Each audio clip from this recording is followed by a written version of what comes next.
Hello everyone, welcome to What If Issei Had Breakup and Got Surrounded by Yandere Girls Part 1. Before we start, please go support Angel Gonzalez 753 for writing that awesome fanfic.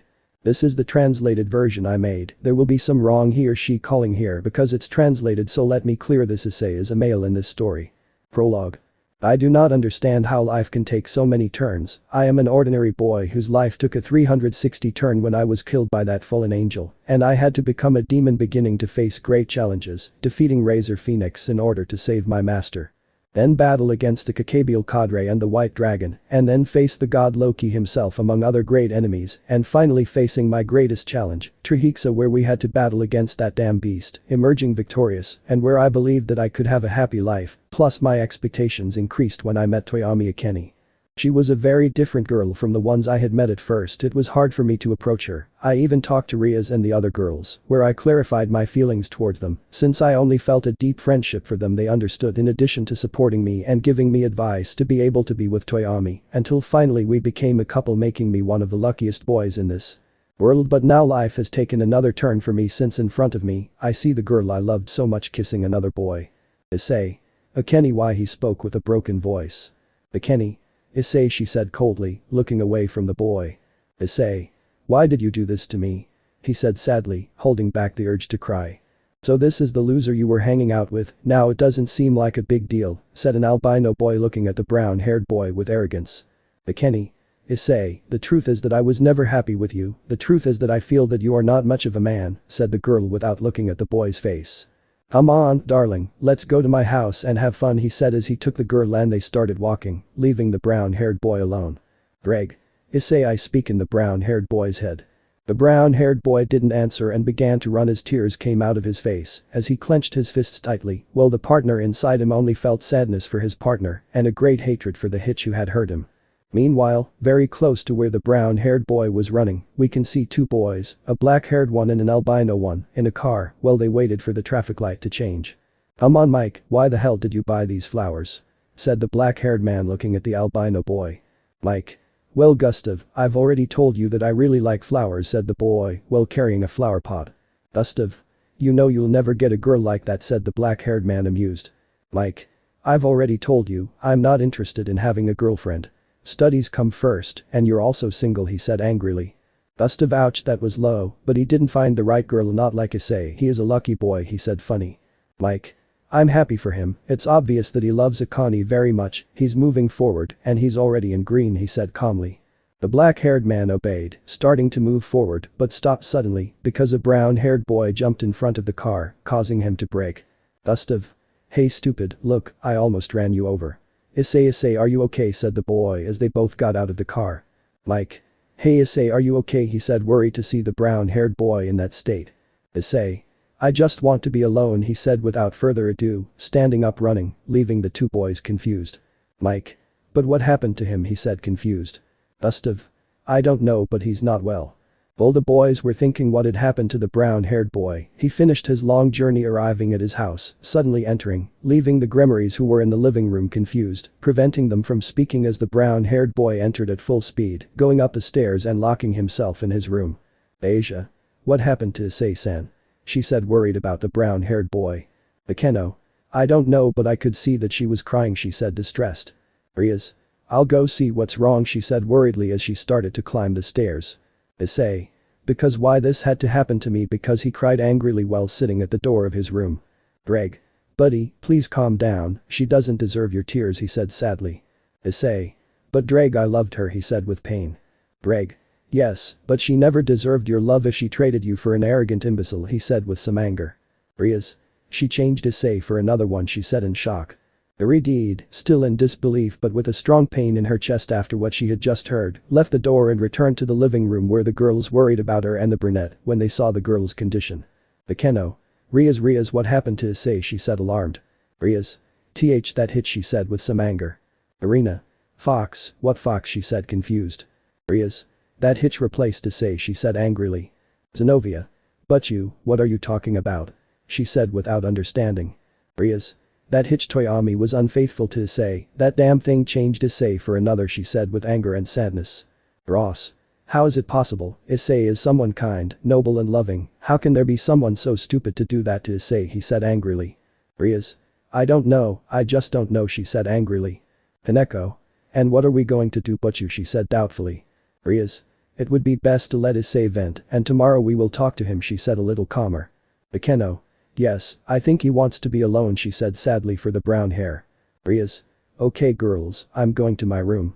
So all the girls took their things and retired to their rooms where some passed near the brown-haired boy's room, being able to hear his crying, causing them great pain since despite talking to Issei, where he clarified his feelings, they still had feelings for him, but now the only thing they could do was let him vent. 4 hours later. Ria's housing.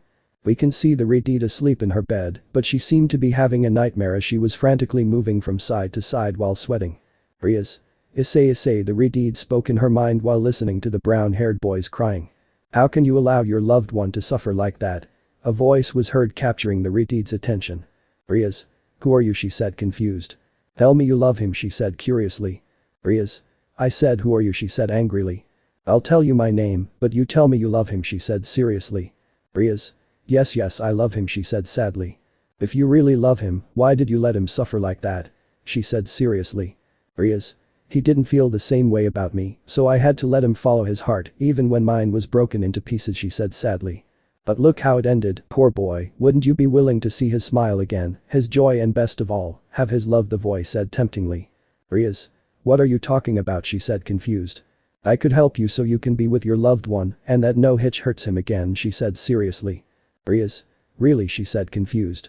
Of course you trust me, he said while a person appeared in front of the Redid. Rias. Who are you? She said in amazement as the person showed himself completely. Issei, you know. Darkness or light? The sunlight illuminated the city of Ku where in a somewhat luxurious house, a depressed brown-haired boy stood up without much desire to do so, but he had to do so as not to worry Rias and the others. As best he could, he got ready and left his room, going down to the dining room where all the girls were with a slight smile, greeting the brown-haired boy. Asia. Good morning, Issei, said the little blonde with her typical attitude. Issei. Good morning girls, he said shyly, confusing the girls with his attitude since they expected the brown-haired boy to speak with another type of emotion. Rias. Good morning Issei, she said happily as she came out of the kitchen with some waffles and put them in front of the brown-haired boy. Issei. And this, he said confused. Rias. Well, I wanted to make you breakfast, she said happily. Issei. I appreciate it but I'm not hungry, he said somewhat discouraged looking away from the girls. Rias. Issei said coldly, confusing the girls and the same brunette who did not understand how the Redid had changed her attitude so suddenly. Issei. What's happening? He said very confused. Rias. Last night I accidentally heard you crying and I heard other things, she said bitterly. Issei. What things, he said something sad. Rias. That she broke up with you, she said trying to control herself. Issei.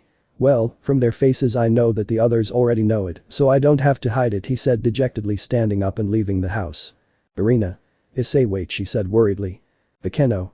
Leave him, Irina, he wants to be alone, she said something sad about the brown-haired boy. Rias. Okay girls, finish breakfast. I'm going to get something from my room, she said calmly as she went up the stairs. The girls continued eating breakfast while the Redid quickly entered her room, locking herself in while leaning on the door, making sure no one followed her to take out a somewhat contemporary phone for today. Rias. Let's see what my cute pawn does. Go streets. We can see the brown-haired boy walking through the city on his way to school while he was deep in thought and also talking to someone inside. Greg. At least you won't have to worry about them finding out since they already know, he said seriously. Issei. I know, maybe it's a burden that I get rid of, but I really don't know, he said something doubtful. Greg. I don't know what, the fact that they have behaved so well with you, and more than that, you know that they care about you, and that what you are going through is a difficult situation, it is obvious that they worry about you and try to support you, he said seriously. Issei. I know, but you saw Butchu's behavior, she had never spoken that way, it's as if she were someone else, he said thoughtfully. Greg. I know it was something peculiar, but I don't think you should pay attention to it, he said thoughtfully. Issei. Do you really believe it? He couldn't continue because someone took him out of his thoughts. Mike. Hello Issei, said the boy calmly. Issei. Hello Mike, he said somewhat nervously. Mike. Hey, are you okay, he said curiously. Issei. Yes, why do you ask? He said curiously. Mike. Well, for the simple fact that Gustav almost ran over you when you jumped in front of his car and ran away, well, you tell me, he said with a raised eyebrow. Issei. Yes, sorry, I didn't mean to worry you, and it would be better if I told you before you find out from third parties, but I need both of you to be there, he said, nervously playing with his fingers. Gustav. The two who said, the black-haired man appearing behind him. Issei. About what happened yesterday, he said, looking away. Gustav. Well, that happens, he said curiously. Issei. Kenny broke up with me, and I saw her kissing another boy, he said, sadly lowering his head. Mike.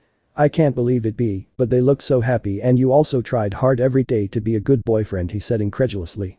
Issei. I know, but she just told me that I was too little of a man for her, and she left with him, she said sadly. Gustav.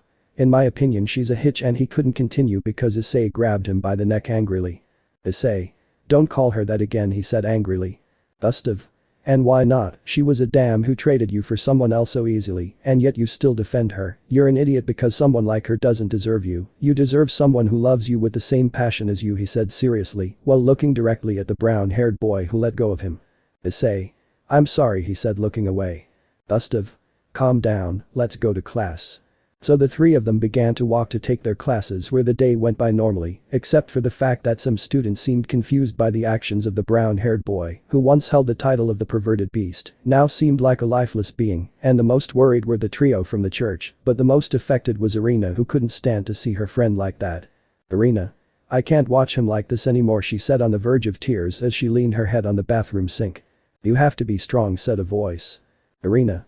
But it couldn't continue like that. I want to see the smiling Issei again, that boy who was always happy, she said sadly. I know it's hard, but you have to resist, remember that way you can make him fall in love with you, understand, said the serious voice. Irina. I understand, Konoha-san, she said, looking up, seeing a black-haired girl in front of the mirror right where her reflection should be. Konoha. Then do it. The bell rang, ending the day, and the students began to leave, but a couple of boys, a black-haired boy and an albino boy, began to follow Issei, who went up to the second floor of the academy, entering a classroom where there were several musical instruments. Mike. But what are you doing? He said curiously while Issei connected his cell phone to a speaker. Gustav. Will you shut up, he could hear us, he said seriously. Issei. Drake, do you think this could work, he said doubtfully. Drake. Of course, if music can help release feelings, and that song you wrote last night is amazing, let's try it, he said calmly, while a melody began to be heard. Whenever I feel bad. It's to always remember. Those beautiful moments. That I spent with you, love. You taught me to love you. But also to hate you. Every time I remember you. I cry to the sky. The brown-haired boy finished singing, leaving his friends quite shocked since they never imagined that the brown-haired boy had such talent for music, since he proved to be quite good, but what no one realized was that a loli had seen and heard everything. Senpai. Situation with changes. The brown-haired boy lowered his head after having sung that incredible song, leaving his friends stunned, and especially a certain albino loli who had observed the whole spectacle, remaining the same as the boys. Mike. I say that was amazing, said the albino entering the classroom. Issei. Why are they spying on me, he said, scared and a little angry. Gustav. I'm sorry we couldn't help but follow you after classes ended, but hey, that voice really has a talent for music, he said sincerely. Issei. Do you really believe that? He said, somewhat embarrassed. Mike. Totally, you were amazing, and that song wow is all I can say, he said happily. Gustav. If I'm honest with you, you should exploit that talent and not just stay in that genre, you could try rock or maybe pop, he said thoughtfully. Issei. I don't know, honestly, he said, looking away. Gustav. Oh come on, old man, what are you afraid of? He said seriously. Issei. It's not fear, it's just that I don't know how people will react to this, he said, looking away. Mike. If I'm honest with you, Isekai, you shouldn't give a shit about what other people think about that matter. The only reaction that should matter to you is from the people close to you, your entourage mates, Rias, Sona Kaicho or the letters out there, nothing should matter to you, he said calmly. Gustav. I agree with Mike. I also say that you should exploit your talent for yourself and only show it to the people you want, he said calmly. Issei. I will do it, but you will help me, he said determined. Like Gustav. What? They both said confused. Issei. As you heard, you want me to continue with this music thing, I want you to come in, he said seriously. Mike. Wow, wait a minute, but we don't know anything about music, he said nervously. Gustav. Speak for yourself, he said while taking an electric guitar. Mike. But how did you learn to play guitar? He said confused. Gustav. Internet, he said nonchalantly. Greg. It is said that they will form a band. The cult club. We can see her read with a somewhat sinister smile while looking at her cell phone, causing a slight chill among the girls in the club who did not understand why Riaz was making that face. Riaz. So my cute pawn is in the music classroom, I wonder what he's doing, I thought while looking at how on the screen of his cell phone were all the things the brown-haired boy did. Asia. But you is fine, said the little blonde curiously. Riaz. That's what happens now, she said, coming out of her thoughts. Asia. If he's okay, he can't stop looking at that cell phone, she said curiously. Riaz. Yeah, I'm fine, Asia, it's nothing, don't worry, she said calmly, putting away her cell phone. Asia. If you say so, she said doubtfully. She's hiding something, you know that right, said a voice in the blonde's head. Asia. I know we have to keep an eye on her, I won't let her get ahead of me, she said seriously. That's how you say it, don't let them take your man away, said the voice while the blonde looked at the window, faintly seeing the reflection of a blue-eyed brunette. Asia. Aussie low hair Miss Yuka said coldly. Zenobia. Hi, sorry I'm late, aren't here yet, Issei, she said curiously. Bekeno. I don't suppose he wants to be alone yet, she said calmly. Giba. Just because, he said curiously. Riaz. Well, I don't know if I should tell you and Gasper, but I guess they'll find out sooner or later that Hichikeni broke up with Issei, and on top of that the boy traded him for someone else, she said seriously, leaving the boys in shock. That's true, said a voice from the door. Riaz. Sona, she said in disbelief. Sona. Riaz, I heard well, you said that Issei's girlfriend broke up with him, she said incredulously. Riaz. Yes, and I'll change it too, she said furiously. Sona. I can't believe it, but Issei did everything for her, she said a little angry. Riaz. Well, you see, there are very stupid people in the world who don't value a person who gives everything for them, she said seriously. Sona. Yes, and boy are they stupid. Well, Riaz came to see you to tell you that today my group and I will go hunting for renegades, she said seriously. Riaz. I thought they would do it tomorrow, she said curiously. Sona. Yes, but tomorrow I have to go to the underworld for some business, don't you mind hunting them tomorrow, do you? She said calmly. Riaz. No, of course not, she said calmly. Sona. Well, see you later, she said leaving the place. Riaz. Was it my imagination or Sona showed more interest than usual with the Issei thing, she thought curiously. You know. Stay alert. Sona.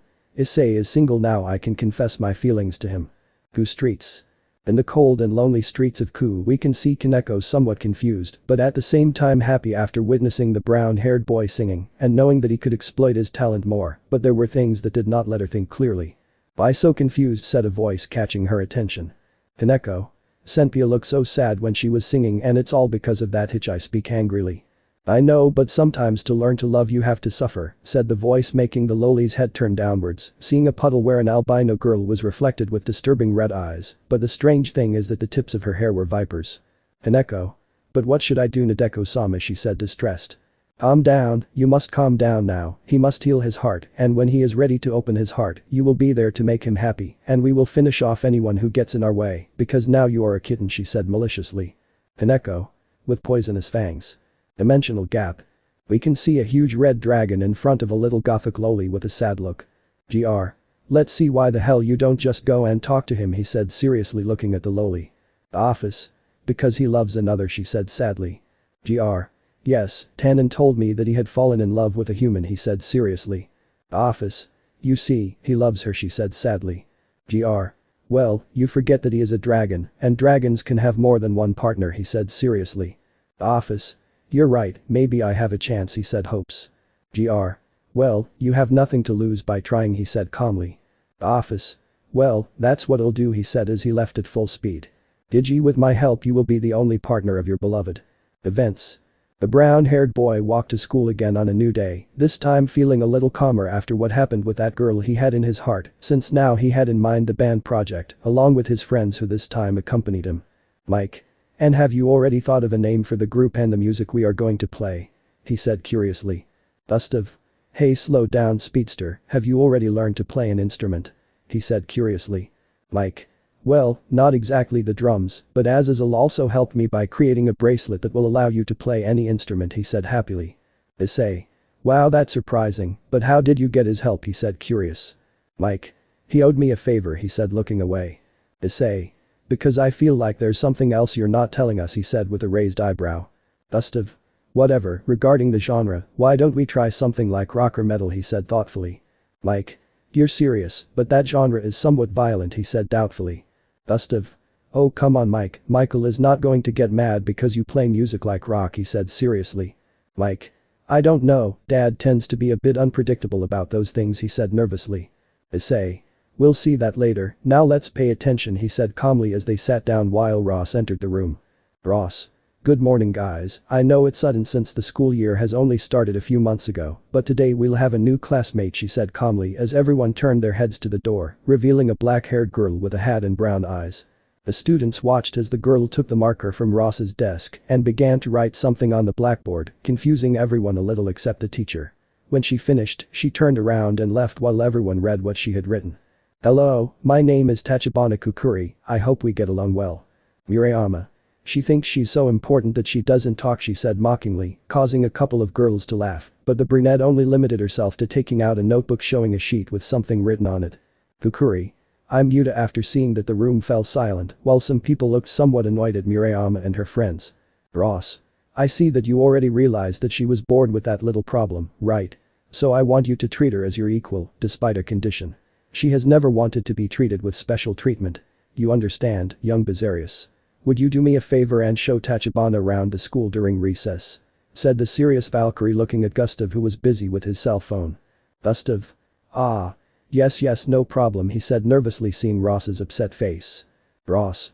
Okay Tachibana, please sit in front of the young Bizarius, she said calmly while the black-haired girl nodded. Issei. What did you get yourself into? He said mockingly while he and the albino made fun of the black-haired man. Ross. Well, let's start the class. So the classes began, the chestnut remained calm, carrying out the activities that he had to do during each subject that he had to do, but there was someone who did not take her eyes off him, and that was Ross herself, who looked somewhat sadly at the chestnut for what had happened, but was a little glad to see him calmer. Ross. Oh Issei, you shouldn't suffer for that hitch, and even less loving you as much as I do, he thought sadly. Calm down Ross, soon you will be able to give all your love to Issei, said a voice in his mind. Ross. But how much longer do I not want to waste another minute without him, knowing how much I love him, she thought with pain as she looked in front of her at her desk at a strange pale pink-haired woman with a rather creepy touch, but the strangest thing was that no one seemed to see the woman. I know, but time is pressing, and when the time comes you will be able to love your loved one even after death, do you understand? She said seriously. Ross. Of course Shimizu Megumi. Gustav. What is this? He said in a whisper while seeming to sniff something. Mike. Hurry up or the teacher will scold you, he said seriously. Gustav. Mike, at school there is another vampire apart from Gasper, he said curiously. Mike. Of course not, you already know that because you ask, he said curiously. Gustav. I detected a vampire scent very close, he said seriously. Mike. That's impossible, he said confused. Gustav. There is a vampire not far from us. Classes ended, giving way to recess, where the trio of friends seemed like they would split up since the black-haired boy, for not paying attention in class, ended up receiving the task of showing his new classmate around the school, but Issei and Mike decided to accompany the other two. Issei isn't in the club, I wonder where he is, she said taking out her cell phone. 10:50 am Issei hands in his math assignment. 11:02 am Issei leaves the classroom with his friends. Issei. Wow, it seems like she's with Mike and Gustav because of what? She screamed upset when she saw the new message that came out regarding the brown-haired boy. 11:05 am Issei wanders around the school with his friends and an unknown girl. Issei. Who is that hitch that is with my Issei, she said furiously running out of the club. Meanwhile in the school hallways. Gustav. And that is the second floor where most of the school's small clubs are, such as music, literature or arts, he said calmly. Tachibana. Wow, how cute the music club is showed on a very cheerful sheet. Issei. You like music, he said curiously. Tachibana. Since I was very young I have been able to play the violin, keyboard and saxophone, she wrote happily, showing her sign. Mike. Incredible, he said curiously. Gustav. Hey, do you think she could help us? He said curiously. Issei. It could also be that a feminine touch can help us, he said thoughtfully. Mike. Well, if you don't see a problem with it, I don't either, he said calmly. Gustav. Well Tachibana-san, I know we're just getting to know each other, but you'd like to be in a band, he said calmly. Tachibana. You guys have a band, she wrote in amazement. Issei. Well, we don't have it, but we are starting that project, would you like to join? He said calmly while the brunette nodded happily. Gustav. Welcome to the band, he couldn't continue because a voice was heard behind them. Issei, hello, what are you doing, she said happily while looking seriously at the brunette, causing a small chill in her. Issei. Hi Riaz, what are you doing here? He said curiously. Ria's. I had to see club stuff and who the girl is, she said calmly. Well, she said the last thing with a somber tone of voice. Gustav. It's Tachibana Kukuri, our new group member, and we were showing her the school, he said somewhat nervously. Ria's. Well, nice to meet you, Ria's Gremory, one of the Samas of the academy, president of the occult club, she said with pride, while waiting for an answer from the girl. Issei. But she couldn't continue because Ria spoke. Ria's. But how rude, because he doesn't speak. He couldn't continue because he saw the girl show him her notebook. Tachibana. Nice to meet you, Gremory-san, it's a pleasure to meet you. As I've already told you, I'm Tachibana Kukuri and I'm mute. She showed the sign calmly, surprising the Gremory a little with the fact that she's mute. Ria's. I see, I'm sorry about that. Screamed terrified everyone as they turned their heads, revealing a completely pale girl who opened a door from which the body of a dead girl came out with her abdomen full of blood. Something like that. Like. That person is not, he said with his hands over his mouth. Issei. Caddis. Prime. Everyone in the place was stunned, no one could understand what the hell had happened. Suddenly the body of one of their companions had appeared lifeless, causing fear and intrigue in everyone. Issei. Caddis, he said incredulously, recognizing his lifeless classmate, while his abdomen continued to shed blood. Gustav. We have to get everyone out of here and call the police, he said seriously. Ria's. I'll call them, she said a bit confused and nervous, not understanding what was happening. Gustav. Yes, but I want you to go get Kaichu and explain the situation to him. Tachibana, please return to the classroom and inform Ra-sensei. Issei, you and Mike help me with the people, he said seriously. The four of them nodded as Tachibana and Ria's left the place, and the three boys began to return the people to their classrooms. Some did not want to because they wanted to find out more about the crime, but since Gustav was a member of the student council, they could not do anything. Issei. I wonder who the hell did this. 7 minutes ago. Girls' bathroom. We can see Caddis and Murayama in front of the sinks while they were getting ready a little after class. Caddis. Guess what I found out, she said mischievously. Murayama. What's up, let's see, she said curiously. Caddis. I met Tokoyami Akane, she said amused. Murayama Hyoudu's girlfriend? No, she said curiously. Caddis.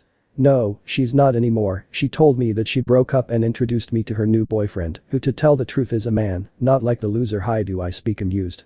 Murayama. To tell the truth, I feel a little sorry for him. I knew something had happened to him for him to be so depressed these days, she said thoughtfully. Caddis. Not me, that pervert deserves it. For once a woman humiliated him for spying on us so many times, and I'm glad he's suffering, she said in a despotic manner. Murayama. If you say so, she said somewhat upset. Caddis. Anyway, I have to hurry.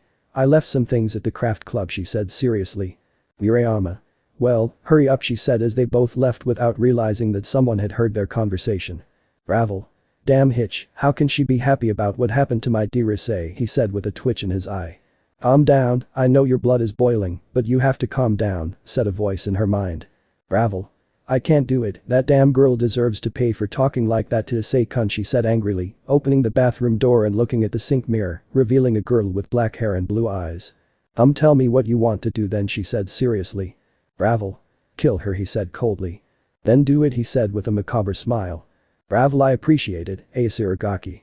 The blonde with drill-shaped pigtails disappeared in a magic circle, appearing inside the craft room just as Caddis entered the classroom. Caddis. Kai hey Phoenix, and I didn't know you were in the classroom, and I didn't know you were in the club, she said curiously while closing the door. Ravel. Actually, I'm not at the club. I just came for something, she said calmly while taking some rather large scissors. Caddis. What a thing, she said curiously. Ravel. Killing you? Without warning, the blonde stood in front of the girl, stabbing her hard in the abdomen with the scissors, but before Caddis could scream in pain or ask for help, the phoenix covered her mouth with her hand. Ravel. This is your punishment for how you expressed yourself about Issei-kun, he said with a deranged look, beginning to stab her constantly in the abdomen, while the poor girl only felt the scissors enter and leave her body, as well as the blood that did not take long to come. Ravel. You just have to wait for your death, she said seriously, while taking out a wet handkerchief with a strange smell and wiping the girl's mouth, disappearing into a magic circle. Current time. We can see Phoenix entering the classroom with another uniform, this one clean and without blood stains, sitting next to an albino loli who looked at her somewhat curiously. Kaneko. It seems like you did something fun, she said curiously. Ravel. Well, something like that. I just saw Issei with his friends and he looked happy, she said calmly. Kaneko. Okay. Prime scene. We see Ria's arriving with Sona and her entourage, as well as the rest of the teachers, who are in total shock while a teacher couldn't help but faint. Sona. I can't believe how this happened, she said, somewhat disturbed. Issei. I don't understand how there can be people who can take the lives of others, he said, disturbed. Tsubaki. And she bled to death because she was stabbed, she said nervously. Gustav. Yes, but she was not only stabbed once, he said seriously while taking out some surgical gloves. Issei. Why do you bring that? He said, confused. Gustav. You never know when there might be an emergency, and I also took a nursing course, remember? He said seriously as he put them on. Like. Yes, but tell me, how do you know he didn't stab her once? He said curiously. Gustav. A single stab could have made her try to flee or call for help, but I think the murderer immobilized her until she died or stabbed her multiple times, he said seriously while lifting the girl's uniform, revealing the girl's practically massacred abdomen, causing several of those present to vomit. Issei. Whoever did this is sick, he said, terrified. Gustav. There were 28 stab wounds, she died from bleeding, but it's curious, he said seriously while covering the girl's abdomen. Riaz. Because you say that, she said curiously. Gustav. If someone attacked her so many times, it was out of hate, he said seriously, making an impression on everyone. Sona. I hate it, are you sure? She said, confused. Gustav. Yes, the person who did this really wanted Cat is dead, he said seriously. Sona. The police are about to arrive, she said nervously. Issei. Well, we have to wait, and he couldn't continue because a scream caught his attention. Murayama. No, the brunette screamed in horror seeing her friend's body. Like. Murayama, stop, he said seriously holding the girl tightly while the girl burst into tears. Murayama. No, Cat, she can't be dead, this can't be true, she cried in pain while the albino hugged her. Like. I'm sorry, he said sadly while the girl just cried, causing sadness in those present. Gustav. Kaichu, please tell the others to keep the students from leaving, he said seriously. Sona. Do you think the killer is still here? She said incredulously. Gustav. Since this is a school, I think the killer is probably a student, and if he finds out that we know about the body, he will try to escape, he said seriously. Sona. Yes, it is very possible, she said seriously. Riaz. Hey, why is someone running in the courtyard if you've finished the break? She said curiously while everyone turned their heads seeing a person running to the back of the club, but the demons and the angels, seeing with their enhanced eyes, saw a reddish tone on that person's hands. Issei. It's the pain of an angel. Everyone was incredulous as they looked at the mysterious being with blood on his hands, but more so when Riaz said that this was possibly the person who ended Cadis's life. Issei. Gustav, Mikey said seriously while the two nodded, so that at that moment the three of them began to run in pursuit of the person. Riaz. Issei, be careful. The three boys quickly left the building while chasing the person who seemed not to know where to go, but when he saw the boys approaching him, he quickly began to run between the trees until he reached the fence that marked the school's boundary, making the decision to climb it.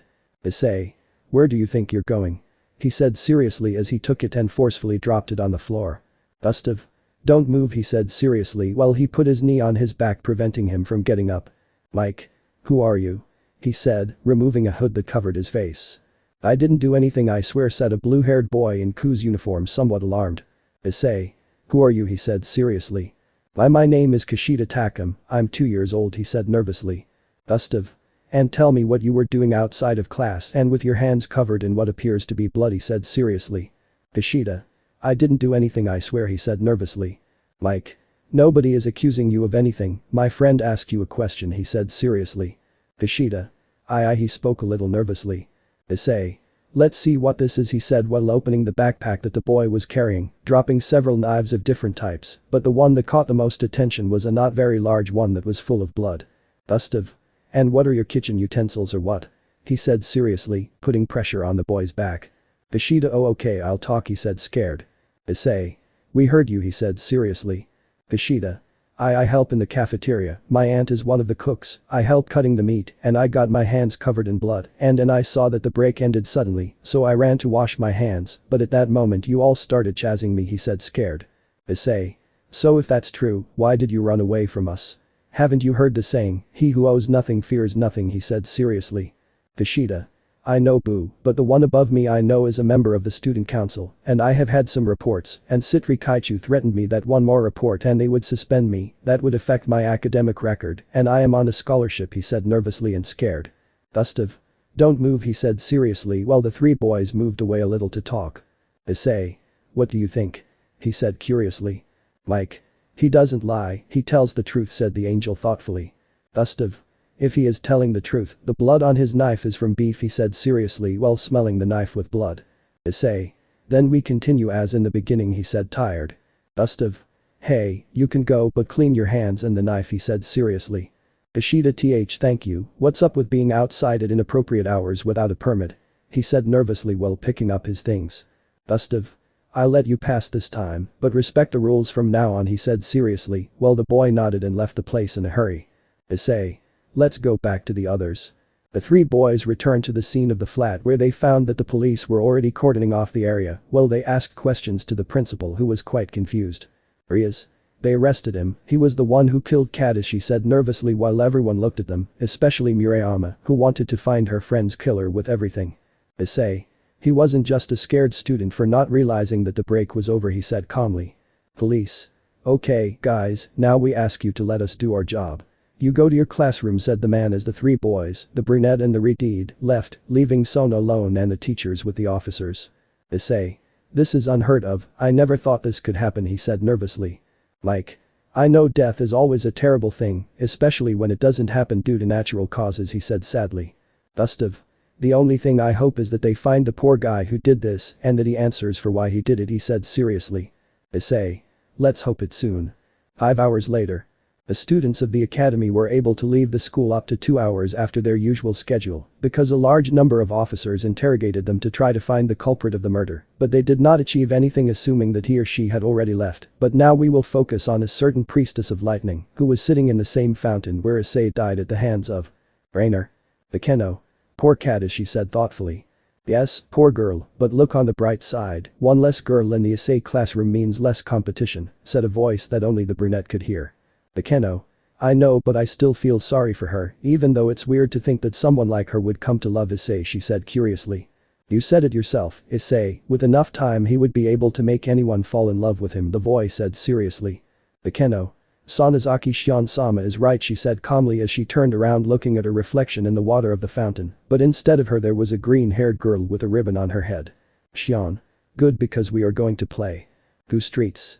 On the other hand, we can see Mike, who was walking calmly through the streets since he had some things to do since his father asked him to check certain things in the Ku church, but his attention was caught by one of his classmates.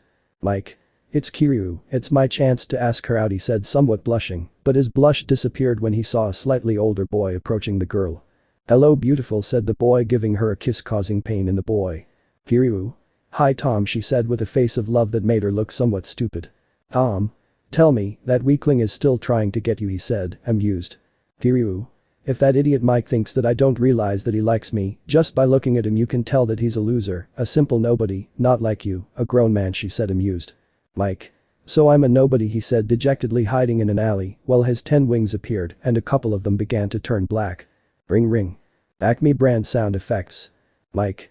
Hello, he said dejectedly. Issei. Hey Mike, are you busy, he said nervously. Mike. No, I already finished what I had to do, he said with a cold tone of voice. Issei. Well, Gustav and I are at the music store to buy instruments and I was wondering if you wanted to come and see your drum kit, he said nervously. Mike. Yes, I'm going there, he said the same thing. Issei. Great, he said excitedly. Mike. Thank you, he said a little calmer while his wings turned white again. Issei. Because, he said curiously. Mike, for being my friends. Project band. Issei and Gustav were in front of a music store while looking at their cell phones, waiting for the arrival of a certain albino who didn't take long to appear, cheering up the boys, but they seemed somewhat worried when they saw the boy with his head down, which was strange for him. Issei. Hey Mike, are you okay, he said curiously. Mike. Yes, I'm fine, just a little shaken, let's go in there, he said, trying to sound normal. Gustav. Wow, it's incredible, he said looking at the different instruments. Issei. I never thought there was so much variety of musical instruments, he said curiously, seeing different types of flutes. Seller. Good afternoon, young people, I was looking for a particular instrument, said a man in his 40s. Issei. Yes, good afternoon, we were looking for 3 microphones for a recording studio and 3 for public displays, he said thoughtfully. Seller. Look, these are the studio microphones, they are the best I have, they come with a stand, he said, showing them a fairly large one. Issei. It seems perfect to me, he said looking at it. Seller. I find microphones for events. I have these. They are wireless and can last more than 8 hours. They come with their charger and no batteries.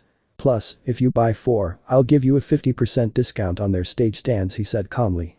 Issei. Well, I'll take all 4, he said happily. Seller.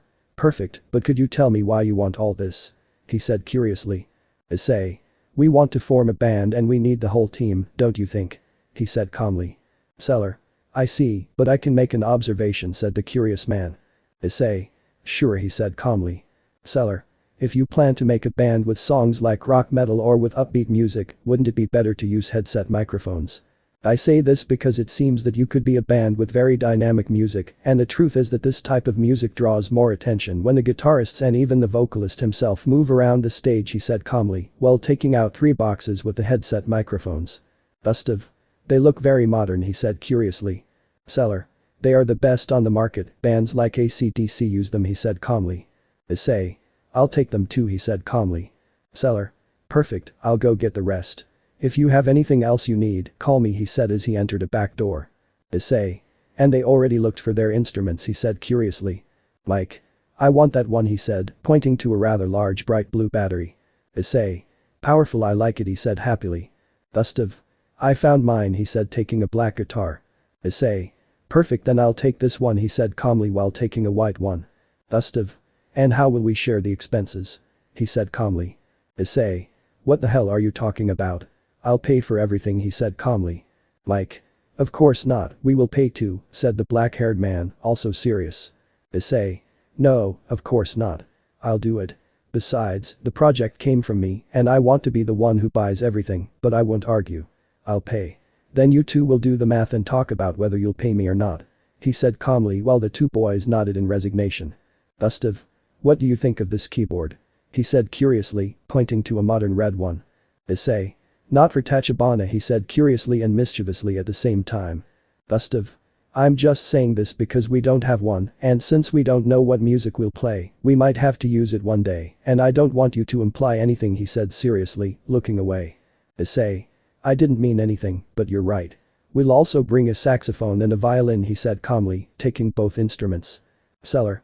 Oh, it seems that they also carry some other instruments apart from microphones, guitars, saxophone, violin, keyboard, and I suppose also amplifiers for the instruments, he said calmly.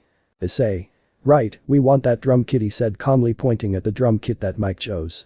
Seller. Well, doing the math, it would be 436,248 yen, he said calmly. Issei. Sure, take it, he said giving him a card. Seller. Of course you want the invoice, he said calmly. Issei. Of course they have a shipping system, he said curiously. Seller.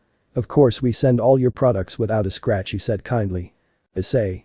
Perfect, I could send it to this address, he said calmly pointing to the address of his home, he said calmly. Seller. Sure, you'll have it at home tomorrow, he said happily. Issei.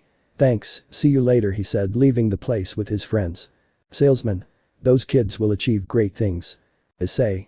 It seems that we have everything, hey, let's go to my house so you can see the music studio that Sergej kindly built, he said happily. Gustav. You're serious, he said incredulously. Issei. Sure, let's go, he said happily. Mike. I can't go, I have to go see some things in the sky, he said nervously. Issei. Really, well, it's a shame, but tomorrow without fail you and Tachibana will come to see him, he said calmly, while the boy nodded. Gustav. Well, Issei, what do you think if we do what I told you? He said curiously while the brown-haired boy got a little nervous. Mike. What a thing, he said curiously. Gustav. I propose to Issei to cut his hair so that he can have a change of image and thus improve his mood a little after what happened to that girl, he said calmly as he began to pull the brown-haired boy. Mike. A makeover, huh? 40 minutes later. Hyoudou residence. The brown-haired boy and the black-haired boy went down to the lower part of the house, finding the training room, but further down there was a room which they entered, finding a huge recording studio. Gustav. What the hell is this? He said incredulously looking at the place. Issei. Incredible, it doesn't seem like Sergej doesn't like small things, and he does it in a big way, he said with a nervous smile. Gustav. You know something, I love that you are so close to the Mao Lucifer, he said incredulously. Issei. If you see it, let's have dinner before you attack my image, he said amused. Gustav. Sure, hey, who's training so late? He said curiously. Issei. It's probably Zenobia, she's fascinated by it. The two left the place passing by the training place where the blue-haired girl was indeed training hard while thinking about the brown-haired boy. Zenobia. So you think Issei-kun will be able to be with me when he recovers from his pain, she said tiredly on her knees, looking at the reflection in her sword. Of course Zenobia-chan, and when that happens you will finally have her love, said an orange-haired girl with blue eyes. Zenobia. But if someone gets in the way and if he loves someone else, I don't want him to be hurt again, she said scared. Then we will take care of it, right? He said with a macabre smile. Zenobia. Okay Ina-sama. New look. The brown-haired boy and the black-haired boy had just finished dinner and were now in the boy's room, who was extremely nervous since he didn't know what the black-haired boy was about to do to him. Issei. Are you sure about this? He said nervously. Gustav. Of course, just relax, he said calmly while someone was listening to them. Rias. What are they talking about? She said curiously, sticking to the door. Issei. But I'm sure nothing bad will happen, he said nervously. Gustav. Sure, don't worry, you'll see that everything will turn out well.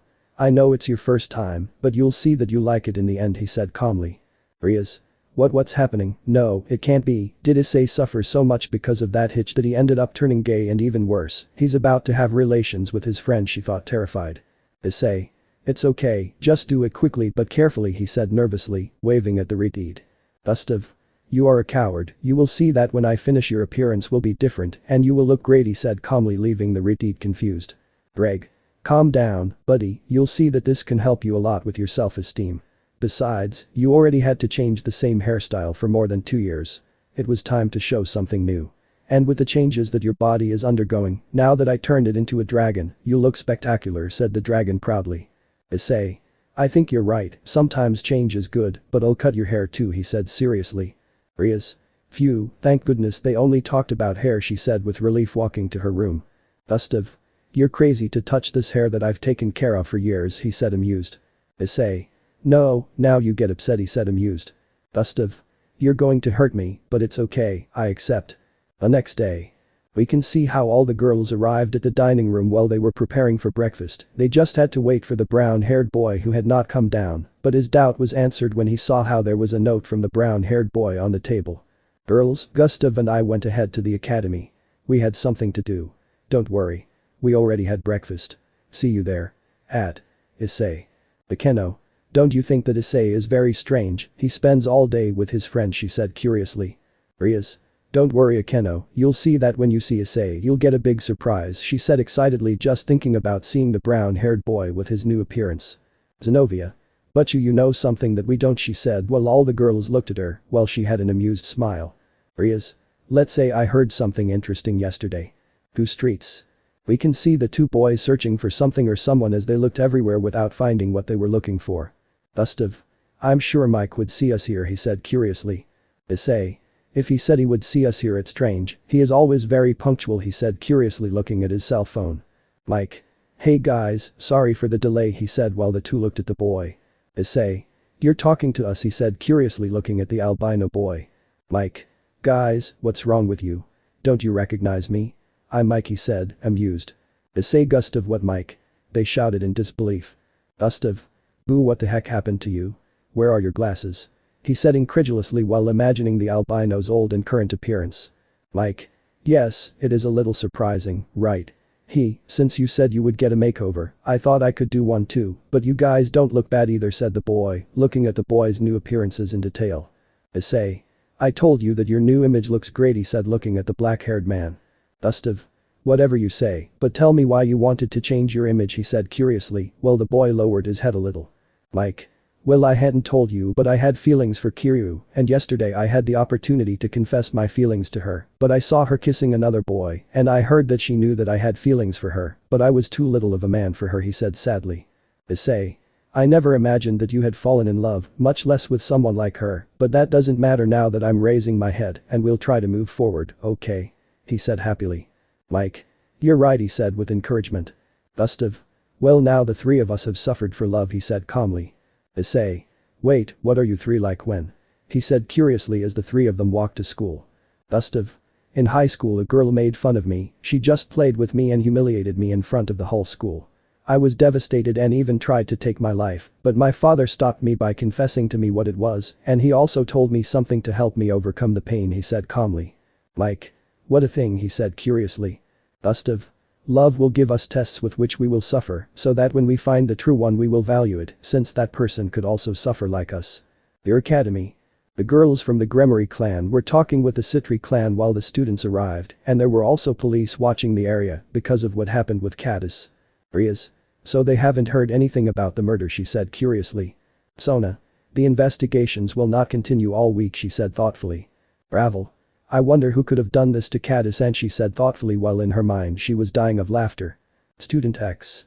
Kaya, but how handsome. The attention of most people turned their heads looking at the three boys who arrived at the academy. Issei. Oh, that was getting attention, he said nervously while everyone looked at them, especially the girls who had a slight blush. Sona. They must be new, but they didn't tell me, she said curiously. Riaz. This can't be, she said blushing, feeling the brown-haired boy's magical aura. Sona. What's wrong, Riaz? She said confused while everyone looked at the redeed. Riaz. Issei screamed while everyone looked at Riaz and then looked at the boys. I see. Hello, but you. Gu Forest. We can see between the huge trees of the place how a strange portal opened from which a gothic lowly emerged who looked around walking until stopping at a lake. Office. It's still early at this time, Icon must be in that thing called an academy, she said curiously. Do you think you can go and easily tell the boy I love you and he will love you? Said a serious voice. Office. Who are you? She said curiously looking everywhere. I'm down here, said the voice, while the lowly looks down seeing a pink-haired girl who had what looked like cat ears in the reflection of the lake instead of her own. Office. Who are you? She said confused. I'm Lucy. Start of the band. The entire school was in incredible shock, they couldn't believe the change in the image of the three boys, and above all the one that was most striking was that of the former perverted beast of the Hyoudou Issei Academy. Riaz. I say, but what happened to you, she said with a strong blush. Issei. Well, what happens is that Gustav told me that maybe a change of image would help me improve my self-esteem a little, although the truth is that I'm surprised that the change was so noticeable, he said nervously. Bekeno. But Issei-kun, you are quite a hot eye, she said blushing, while the brown-haired boy looked at her like almost all the females in the academy. Issei. Really, he said blushing. Gustav. Yes, Issei is very handsome, come on guys, we have things to do. Hello Kaichu, he said calmly pulling the brown-haired and the albino. Sona. What the hell happened to those three? She said blushing. Momo. I don't know, but I think I have to go change, she said embarrassedly running followed by Tsubasa. Riaz. If you'll excuse me, I need to use the bathroom, she said, starting to walk with her entourage, Irina and Ravel, and then running. Sona. Issei looks so handsome. While the commotion continued due to the appearance of the boys, they were walking through the halls of the academy, attracting everyone's attention as the girls began to look at them with hearts while the boys looked at them with hatred. Issei. Wow, now I know what Kiba feels, he said alarmed. Mike. I never imagined I would be so watched, he said nervously. Gustav. Stop whining, we want to look great, he said calmly. Issei. You were already used to it, we weren't, he said with disgust. Mike. Look, there's this Tachibana, he said calmly as they watched a black-haired girl entering the place. Gustav. Hey Tachibana, said the boy quietly calling the brunette who turned to look at them blushing as she dropped her notebook. Issei. Hello Tachibana, it's us Gustav, Mike and Issei, he said calmly while the girl kept looking at them. Gustav. Hey, are you okay? He said curiously as he lifted the notebook and gave it to her. Tachibana. Hi, I'm sorry that your change surprised me. You look very handsome. She wrote blushing. Issei. If you're not the only one who thinks that, he said with a drop of sweat as the four of them entered the room. Tachibana. By the way, you can call me by my name, after all we are friends, she said, showing a sign, embarrassed. Mike. Sure, he said happily while the other two nodded. Thus the classes continued. It is worth noting that throughout the class Issei and company felt a little uncomfortable because the women did not stop looking at them. Even Issei could see how at some moments Ross did not look away from him. The only one who did not look at him was Murayama, who was devastated by the death of her friend. Issei. Please, but what a hard day, he said tiredly as they went out for recess. Gustav. I know those girls don't get tired, he said while having lunch on the roof. Mike. But what are you complaining about? Didn't this matter to you? After all, many girls want to be the toughest guy in school with you, he said amused while a certain person got angry at the comment. Issei. Enough of fighting among ourselves, Mike. Kukuri leaving school, we will go to my house to see the music studio, as well as arrange the instruments and all the equipment, he said happily, while Mike nodded and the girl wrote. Kukuri. They have a studio and equipment, she wrote in amazement. Gustav. If we buy the equipment and the studio is amazing, you'll see, he said, amused. Issei. Yes, Urzich tried very hard, the truth is, he said calmly. Kukuri. Who is Surzich? She wrote curiously, tensing the boys. Issei. Boo well he is he said nervously.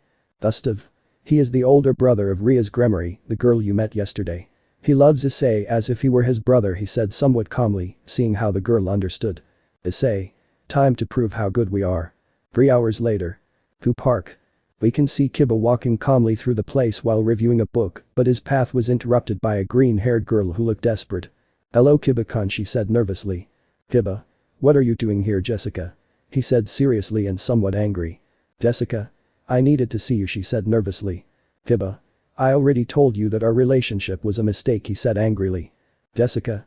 But you told me you loved me she said with pain. Kiba. Say what you want, but our relationship is over he said seriously while turning around. Jessica. I won't let you leave me she said as she jumped on the boy's back, throwing him between the trees while putting a handkerchief in his mouth. Kiba. What the hell is going on? Why can't I free myself? I'm a demon and she's a human. He thought as he slowly lost consciousness. Jessica. Demoner you will not be mine she said madly while showing that on the boy's chest she had a crucifix. What he did not realize was that a brunette was watching everything. Tsubak Kiba-kun. Hyoudou residence.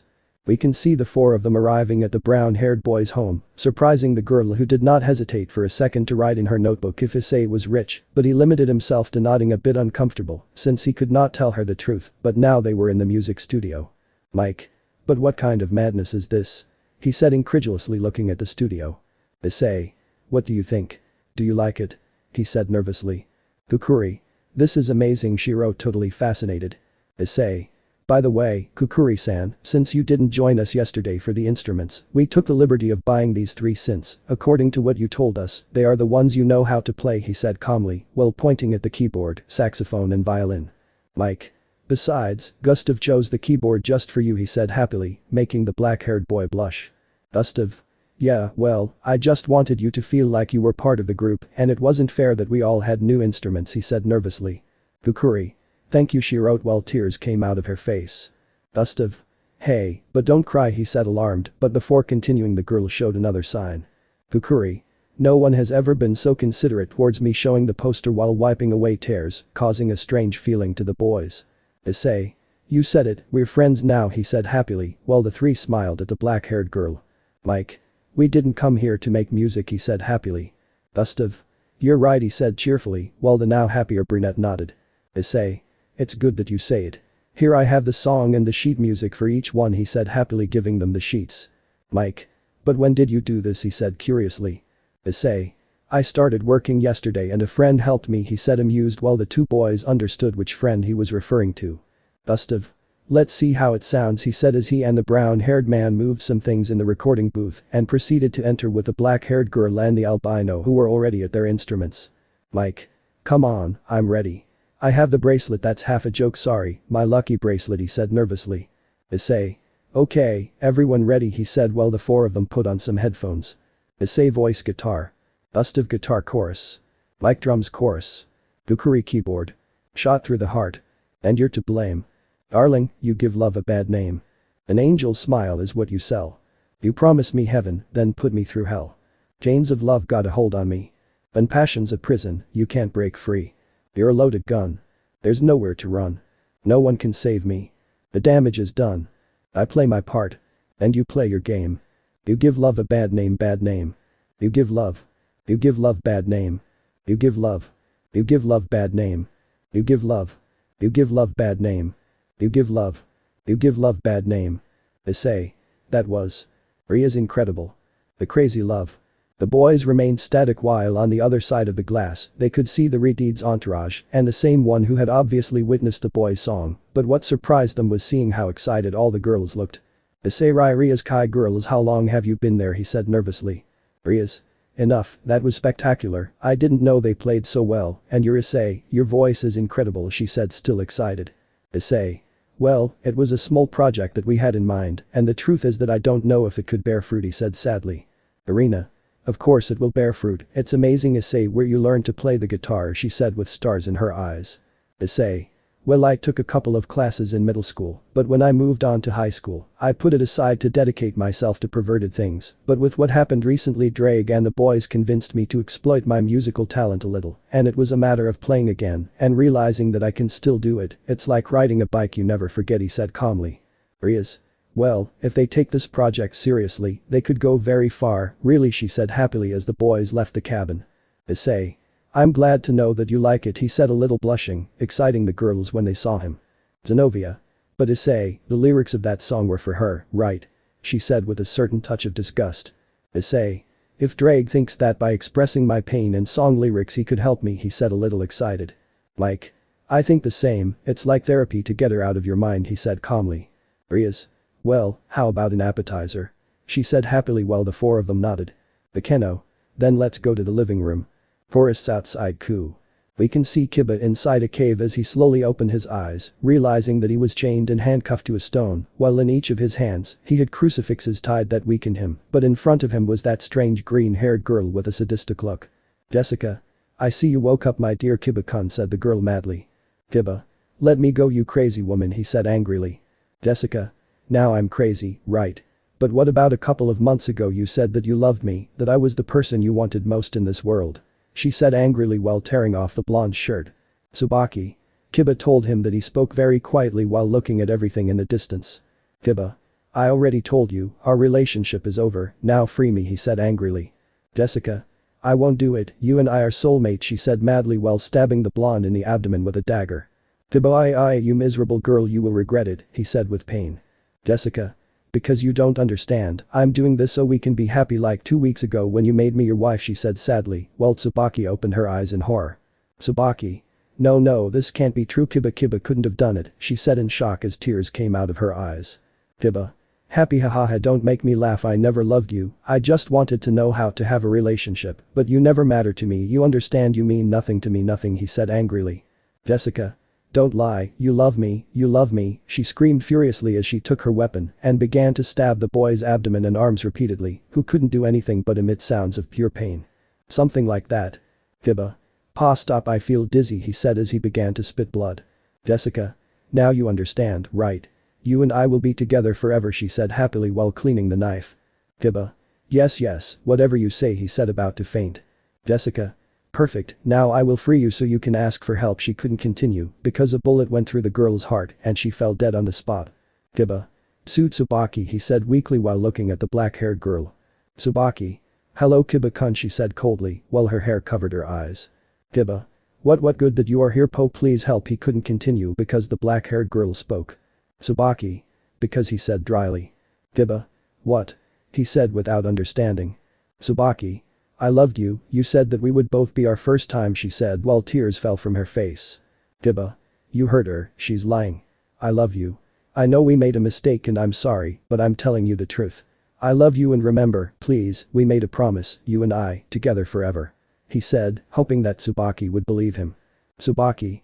Yes, always together, she said with tears as she began to create what looked like a fairly large mirror fragment. Kiba. Tsubaki, what are you doing? The brunette without hesitation and with a quick movement decapitated the blonde while blood came out like a waterfall, while the head fell rolling to where Tsubaki was, who with tears raised his head and hugged her. Tsubaki always together. Hi to residents. We can see the Gremory clan with the boys and Kukuri talking quietly in the living room while eating some things that the Redeed and her Riaz had prepared, but suddenly Riaz stood up while a horse piece fell in front of her. Riaz. They killed Kiba, she said in shock. Issei. That can't be, he said, standing up suddenly. Riaz. No, it couldn't be, Kiba is dead, she said upset while lifting the horse piece. Gustav Gremory, calm down, he said seriously. Riaz. How do you want me to calm down if my knight is dead?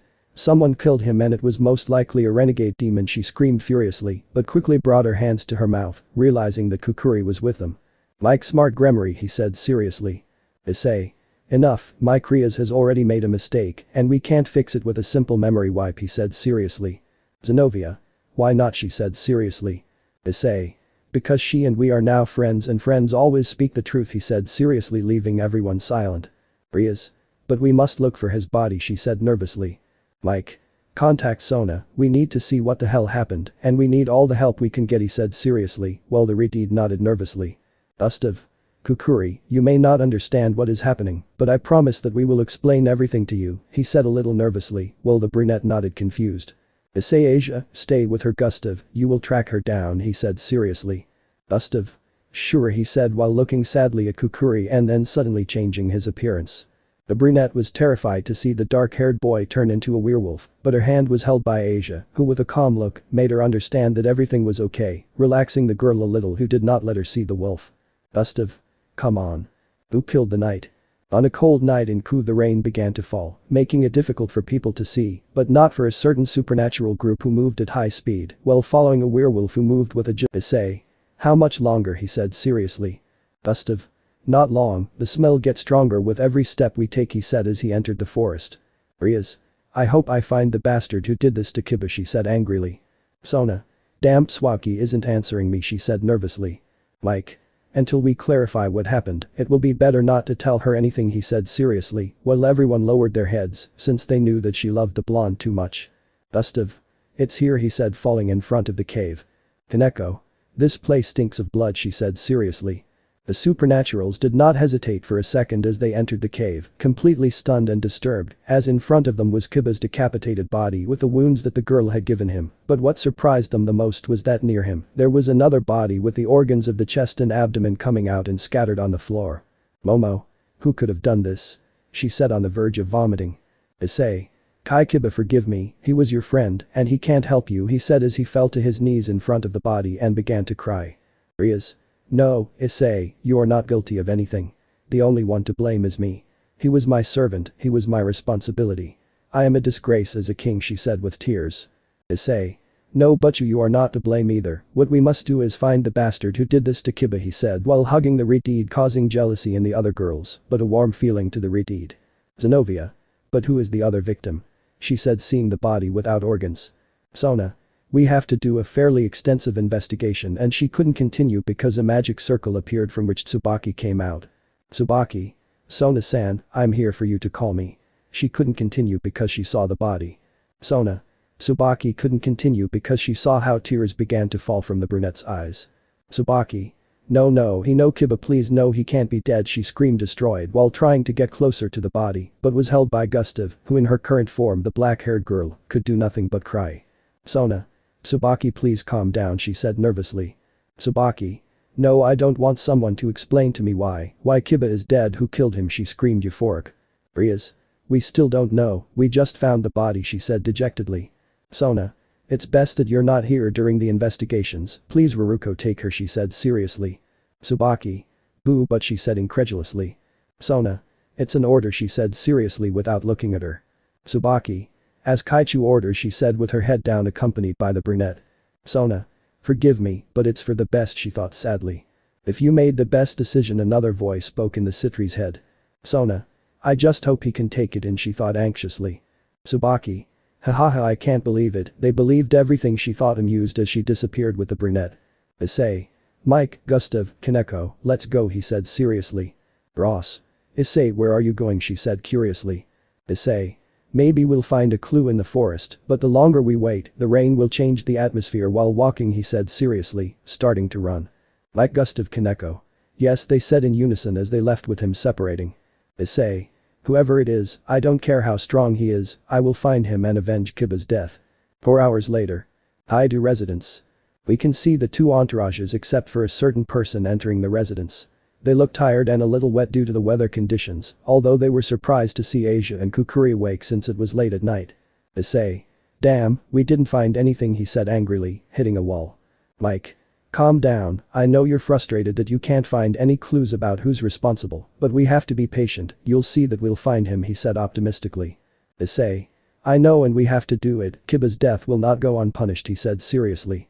Asia. From what I see, things didn't go well for them, she said sadly for her partner. Irina.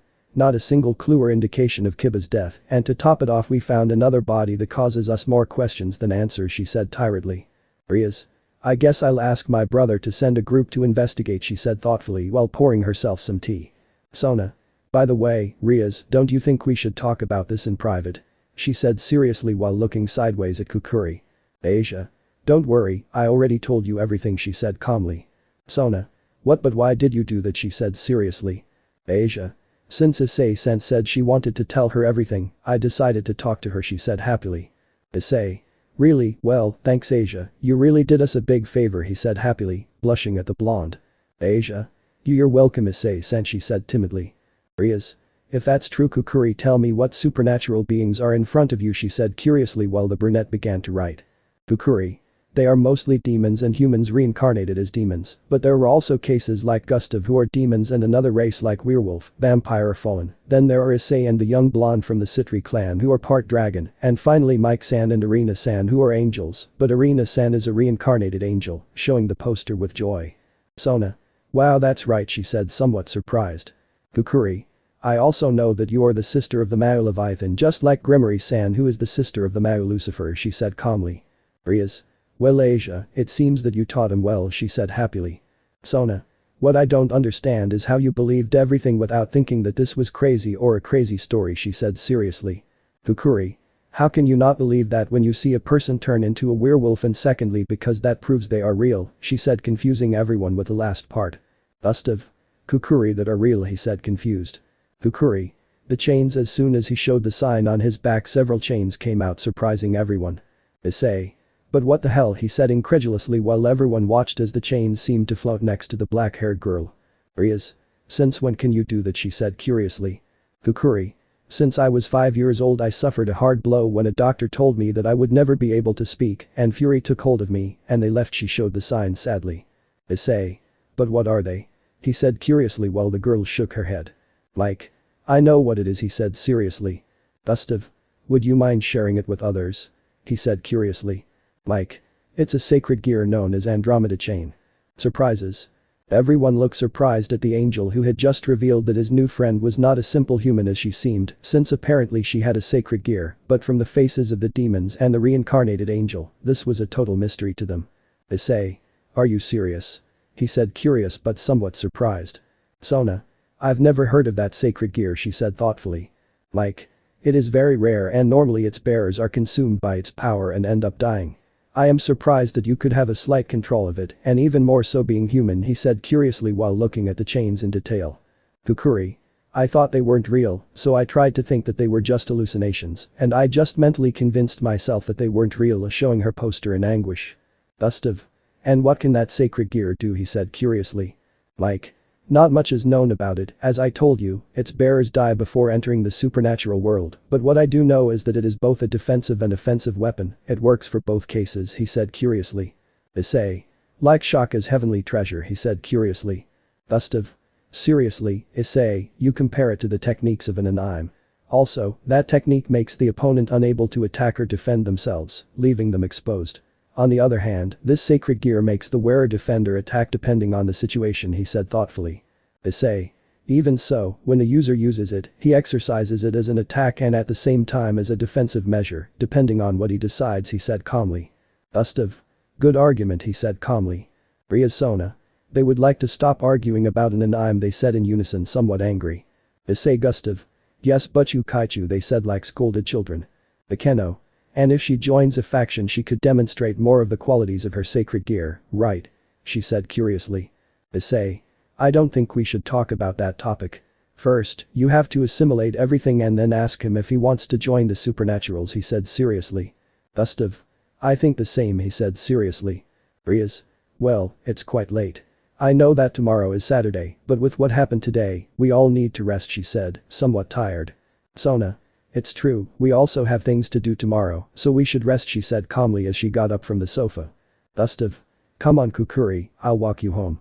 Your parents must be worried, he said seriously while an albino girl got angry. Like. Well, I'm also leaving, he said calmly. Issei. What a day. 2 days later. Ku Forest. We see the Gremory clan along with some demons who carried the Gremory emblem searching the entire place around the cave, trying to find something that would clarify the knight's death, but there was nothing. Issei. Damn, nothing, we still haven't found anything, he said annoyed while hitting a tree. You seem to be angry, Issei. Naya said a voice from above. Issei. Kuroka said confused looking at how the brunette was on the branch of a tree. Kuroka. What's wrong Naya, aren't you happy to see me? She said sadly. Issei. I'm sorry Kuroka, I'm glad to see you, but so many things have happened, he said, annoyed. Kuroka. I know that your friend the night of Ria's died and above all I know that that girl left you she said, angry about the last thing. Issei. Who told you? He said confused. Hiroka. That's the least of it, the important thing is that I'm here to comfort you, she said happily while hugging him, placing the brown-haired boy's head on her breasts. Issei. Thanks Hiroka for the support, but don't worry, I'm fine. All I want is to find the bastard who ended Kiba's life he said while trying to breathe. Let him breathe, remember little by little and we will win his heart, said a voice in the Nekomata's head. Hiroka. I know but just being close to him drives me crazy, I want to kiss him, hug him, give him all my love all day I thought nervously.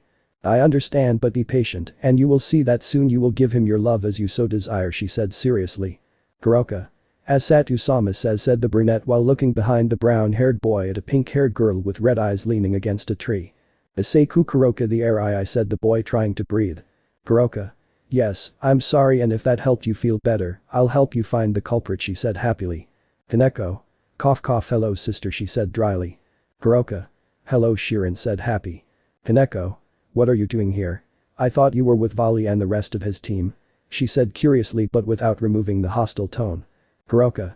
Well, we don't have any missions and we're on vacation and I thought I'd spend time with you one chance she said happily but with a certain touch of poison. Kaneko. Well, I don't think Butchu will let you stay she said seriously. Issei. I don't see a problem with it, after all Kuroka has shown that she has changed for the better and also wants to spend time with you. I think she can stay and if I talk to Rias there won't be much of a problem, but Kuroka, you must behave he said calmly. Kuroka. Oh, really, thank you Issei and I promise I'll behave she said happily as she hugged the brown-haired boy again while sticking her tongue out at Kaneko. Kaneko. If Issei thinks it's okay for you to stay me too she said happily with a slight twitch in her eye. Issei. Well go with Rias, I'll keep searching he said calmly. Hiroka. I'm sorry. The next day. Your academy. We can see the 4 members of the band along with the Gremory and Arena entourage arriving at the academy, but their attention was caught because many students, both men and women, were at the entrance very excited. Rias.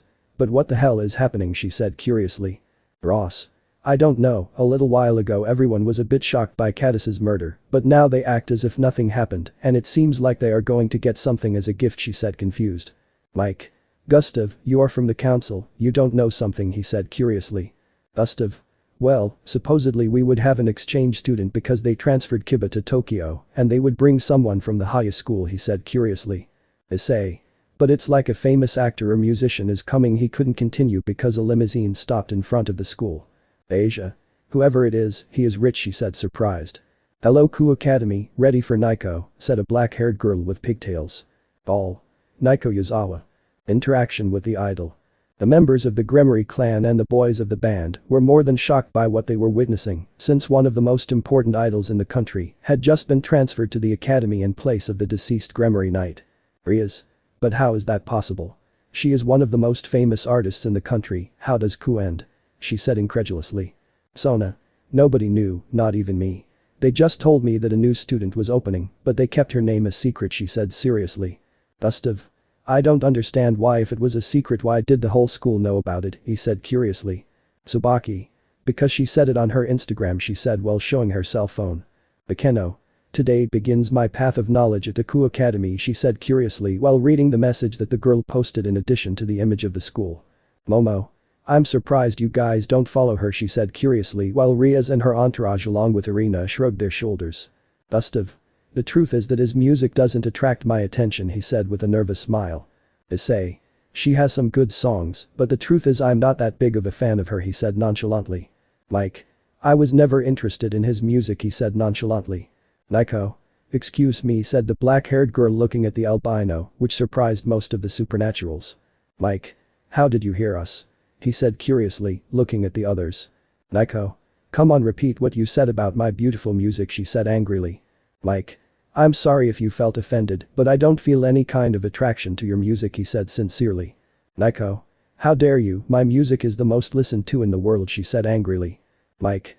With all due respect, there are songs that are garbage and are listened to just as much or more than yours, but as I said, I'm sorry if you felt offended by my comments he said calmly as he turned around. Naiko. We're not done talking, pretty face she said angrily, turning the albino around abruptly. Mike. I'm not going to continue arguing with you, with your permission, he said calmly as he walked forward into the academy while showing looks of surprise from all the students. Naiko? And who does that bastard think he is? She said angrily looking at Riaz and the others. Issei. Oh look how late it is, he said while together with Kukuri and Gustav, they entered at full speed. Riaz. We have things to do at the club, she said nervously walking with her entourage. Sona. Because they leave us alone, she said with her entourage. Tsubaki. We're screwed. 4 hours later. Music club. We can see the four boys talking about how to continue with the band's plans and have a slight break from the supernatural theme and especially from what happened with the recent deaths. Issei. So what would be a good name for the band, he said curiously. Like. I don't know, it should sound flashy, he said curiously. Gustav. I would like to create a name focused on dragons, but any name would be very similar to Dragonverse, he said thoughtfully. Kukuri. It's true, but we could look for a name focused on the supernatural, don't you think? She showed the sign thoughtfully. Like. You're right, Hummy, he couldn't continue because the idol followed by a group of fans entered the place. Naiko. But look who we have here, the pretty face who insults my music, he said angrily. Issei. Miss Yuzawa, what can I do for you? He said curiously. Naiko. As you know, I am an idol and as such I must be in the music club to continue increasing my musical skills, she said calmly. Like. Such as being arrogant and haughty, he said somewhat annoyed. Student X.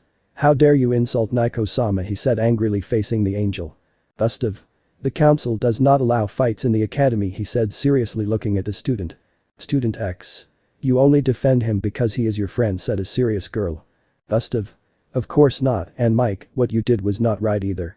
I ask you to apologize to Miss Yuzawa, he said seriously. Mike. I don't have to because I just told the truth, he said seriously. Naiko. You're just a show-off who brags about his face and only insults people, she said seriously. Mike. I am, maybe I don't like your music, but I watch the news a lot and I've seen a lot of you, an idol who pretends to be good but only throws tantrums when things don't go well for her. Tell me when you applauded or recognized the work of other artists, tell me just one voice and I'll retract what I said, he said seriously looking her directly in the eyes. Naiko. I am MM. When a girl tried to articulate a word but couldn't, the boy's gaze made her nervous. Mike. You know what's worse is that you have your fans behind you, people who know your whole story, and not even they are able to defend you in this situation, he said seriously looking at the people behind her, but more at the boy who tried to threaten him, but everyone just remained silent. Naiko. And ultimately what are you doing here? Don't tell me you're musician, she said trying to sound challenging. Mike. No, don't change the subject. We're not talking about us, we're talking about you, he said seriously. Issei. Enough, Mike, he said seriously. Mike. If you're right, I think my point has been proven, he said calmly. Issei. And to answer your question, Miss Yuzawa, we are thinking of forming a band, he said seriously. Naiko. Could you show me how you play? He said looking away. Issei. You're serious, he said curiously. Naiko. Sure, but if you want, she said nervously. Mike. Let's show him some music, he said seriously as he went to the drums. Issei. Sure, said curiously while Gustav took the guitar and Kukuri took a violin. Mike. Let's play the song you already had saved, he said seriously. Issei. Okay, let's do it. Issei guitar chorus. Gustav bass chorus. Mike drums chorus. Kukuri violin. White complexion, luminous skin. Arrived from the stars. Faithful lady who had desire for love. Condemns her to earth. A slip of her heart. She sighed for a man. Who should never look at her. Or know what her name is. She could never return to the firmament. She searches for her without the sky cries, a star left without saying goodbye. The curious full moon thinks about who she fell in love with. The sky cries, a star left without saying goodbye. The curious full moon thinks about who the daughter of the stars fell in love with. The boys finished their song while all the fans of the girl looked at the band in surprise, especially the brown-haired boy, since for many he was nothing more than a pervert, but Issei and company were surprised to see how the girl with pigtails had a couple of tears in her eyes and began to applaud. Naiko. Beautiful. The cult club. The tense atmosphere could be felt because in front of Riaz and the others was none other than Aoruburo's office, who looked seriously at the girls who seemed surprised and furious. Riaz. Excuse me, Office-an, but what did you say? She said with a twitch in her eye. The office. I've come to be with Issei at any cost. Curiosity. The atmosphere had become totally silent after the boys' performance, and even more so after the words of the idol who was still impressed after the beautiful melody they had just played. Mike. I think that proves why we are in the music club, he said somewhat seriously. Naiko. Absolutely, she said more calmly. Issei. Well, you will join the club, he said curiously. Naiko. I would like to, but I think my presence makes someone uncomfortable, she said embarrassed while Issei looked at the albino, who was a little surprised by what the black-haired girl said. Mike. If you want to join, I have no problem. I just don't want you to go around with that arrogant idle attitude. After all, don't forget that the most important thing is your followers. You may have talent, but without them you would be nothing. Besides, you don't lose anything if you show a little more humility, he said disinterestedly, looking away. Naiko. I think you're right, she said with her head down. Issei. Well, I think I welcome you to the music club, he said happily, stretching out his hand. Naiko. Thank you very much. 5 hours later. The cult club. We can see Issei quite surprised while he looked at one of the club's sofas at a certain gothic loli who smiled widely when she saw him enter the club, something unusual for her since despite showing emotions she does not do so in such an explicit way. Issei office, what are you doing here, she said curiously. Office. Hello Icon, she said hugging the brown-haired boy. Bremery entourage. Icon, they said confused and angry when they saw how the brunette hugged the brown-haired boy. Office. Icon, I want to ask you a favor, she said somewhat embarrassed, lowering her head. Issei. What a thing, Office, said the curious, his surprise coming out. Office. Could you let me stay at your house so I can see the world? She said sadly but looking tenderly at the brown-haired boy. Issei. What, are you serious? I speak with surprise. Office. Yes, I want to learn more about the human world because it is very different from the one I knew, she said tenderly. Issei. It's okay, you can stay, he said happily, causing annoyance to the girls who had to pretend. Office. Thank you very much Icon. Who Park. We can see a certain albino lying on a tree while enjoying the beautiful noise produced by the birds near him, but his peace and tranquility were interrupted by a voice. Mike Sama. Said a female voice, making the boy open his eyes. Mike. Hey. Ah, Griselda, is you, he said curiously while seeing a woman in a nun's outfit. Griselda. Mike Sama, what happened to you? Your hair, your appearance. Said the woman, slightly blushing. Mike. Huh. Yes, I decided to give my appearance a change. Do you like it? He said happily, increasing the woman's blush. Griselda. He looks very handsome, she said looking away trying to hide her blush. Mike. Thanks, by the way, that brings you coup, he said curiously. Griselda. Your father was a bit worried about what happened with the Gremory night and asked me to come to ensure your safety. I know this will seem excessive to you, but taking into account what is being rumored among the factions, Michael Sama does not want to take any risk, she said calmly. Mike. What is rumored, he said curiously. Griselda. That Nyx, the goddess of the night, escaped from her imprisonment, she said seriously, while the boy opened his eyes in shock. Mike. But how did he escape? He said incredulously. Griselda. It is not known, but it is most likely that he seeks revenge on the person who defeated him, she said seriously. Mike. Issei. While they were talking, they didn't notice that nearby a girl with pigtails who had recently met the boy but was now wearing a strange outfit was watching them closely. Naiko. Who is that hitch and why is she so close to Mike? Student council. We can see a black-haired girl with glasses looking very happily at a photograph of Issei, who knows where she got it from. Sona. Oh Issei, you'll see that soon we'll be together. I'll heal your heart after what that hitch did to you, she said happily. Yes, they will soon be together, but you must be cautious, you don't want the Redeed or someone from her entourage to get ahead of you, said a voice. Sona. I know, but I'm at a clear disadvantage against them after all they live with him, she said with her head down. Oh come on, cheer up, you can't give up, after all, you and they have the same opportunity, since he is still hurt by what that chick did to him, it's just a matter of you finding the most opportune moment to approach him, she said seriously. Sona. You're right, I don't have to give up, she said determinedly. That's how you talk and maybe at some point you'll be able to give him your love nectar, he said happily. Sona. Nishikinoyami-sama is right, she said happily while looking in front of her at a mirror where she could see the reflection of the desk where she was, but instead of showing her there was an albino girl with great attributes. Gustav. Kaichu, who is he talking to? He said curiously as he entered the place. Sona.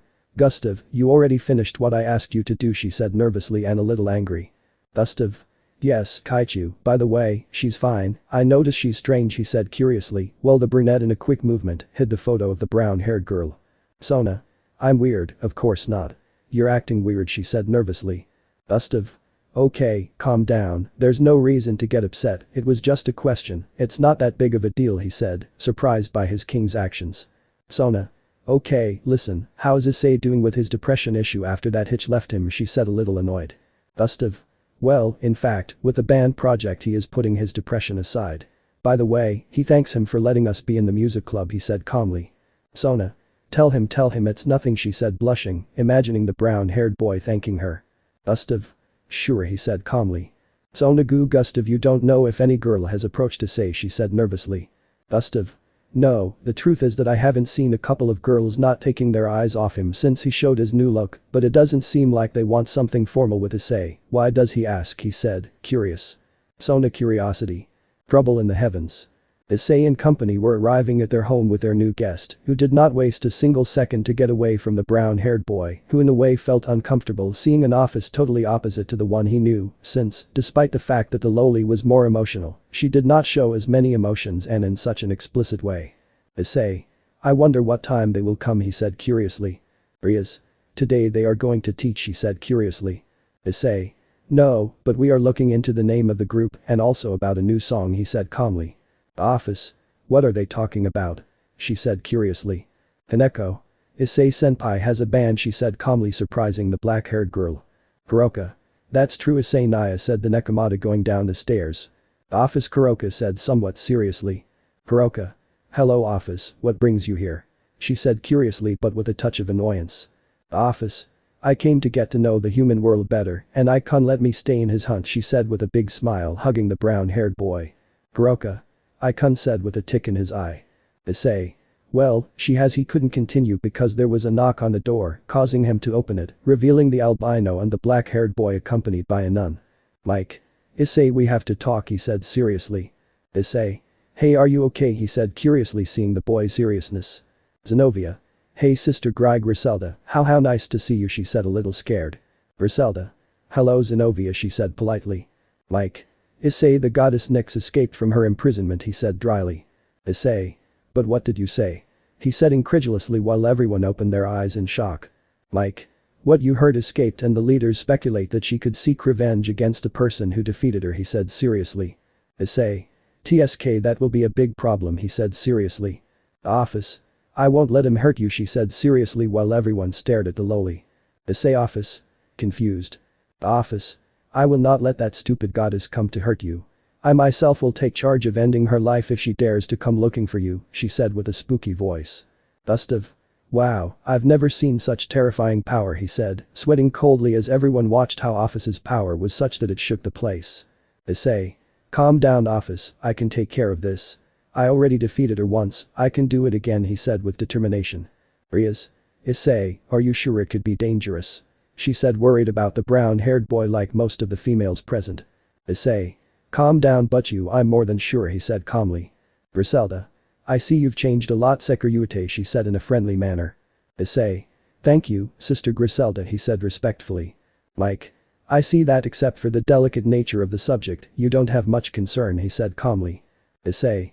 Sure, come on, let's go to the studio to work for a while, he said calmly. Gustav. Sure, he said without concern as he walked next to the albino. Issei. Hey, Kukuri won't come, he said curiously looking at the black-haired man. Gustav. He'll come later, he had something to do, she said nonchalantly. Griselda. What are they doing? She said curiously as she watched the three boys leave. Zenobia. They have a band, she said trying to sound calm. Griselda. I see, well I'll go and explore the city completely. Irina, I'll entrust you with Mike Sama's safety, she said seriously. Irina. As you order, boss, she said a little nervously while the nun left the place. Rias. I can't believe she came personally. 45 minutes later. Goo streets. We can see the nun walking calmly through the city until she saw a girl on the ground in an alley and, due to her ideals, she decided to see if she was okay. Griselda. Miss, you're fine, she said calmly as she approached the young woman. Nico. No, I'm fine, I need something, she said seriously. Griselda. What do you need? She said calmly. Nico. Stay away from Mike, he shouted as he began to produce a melody with his voice. Griselda. The nun fell to the ground while holding her ears. Nico. Stay away from Mike or I will destroy your brain, he spoke while continuing to produce the melody. Griselda. No, I don't know who you are, boo, but I will never leave Mike Sama, he will be mine, only mine, she said angrily as she began to get up. Nico. Unhappy on his knees, creating a wave of sound energy sending the woman to the ground again. Griselda. You brat, you're going to pay for this, she said seriously, creating a spear of light that hit the brunette, wounding her in the arm, causing her to close her mouth. Nico. Damn, he said angrily while holding his arm. Griselda. What happened, my friend? You like that? She said seriously while raising her arm, creating another spear of light. Nico. And to think that you are an angel and you are about to kill a human, she said seriously. Griselda. For Mike-sama, I am capable of sinning, she said seriously, about to attack, but before continuing several chains appeared tying the nun's arms and legs. Something like that. Griselda. But what does this mean? She said while looking up in the air as footsteps began to be heard. Nico. You are. Sky. We can see the Sky Overlord quite thoughtful regarding his son, and if Griselda was enough to protect his son, but his thoughts were interrupted by his sister. Gabriel. Brother, something terrible has happened, she said nervously. Gabriel, please calm down, what's wrong, he said seriously. Gabriel. Someone stole the purity bracelet, she said nervously. Michael. That's impossible, that was under a huge security system, he said seriously. Gabriel. I know, but I don't know how it happened. Besides, those bracelets are of no use to any other faction, she said nervously. Michael. You're right about them, no angel could fall. Nerves. Both women looked at a brunette with a serene look, but with chains coming out of her back, while they had the nun chained who did not know who the girl was. Nico. You are part of Mike's musical group, said the idol quite confused. Kukuri. You know what your actions could cause in the city, the problems that they will bring to the owners of this territory, she showed her sign quite seriously. Griselda. I don't know who you are or why you don't speak, but I demand that you let me go, she said seriously. Kukuri. I will do it, but when they calm down and stop causing problems in the city, showing the sign again. Nico. You don't understand, this chick is getting close to Mike and she knows what his intentions are, she said seriously. Griselda. Look who's talking, fourth-rate doll, she said with annoyance. Kukuri. If they don't stop their conflict, I'll talk to Mike.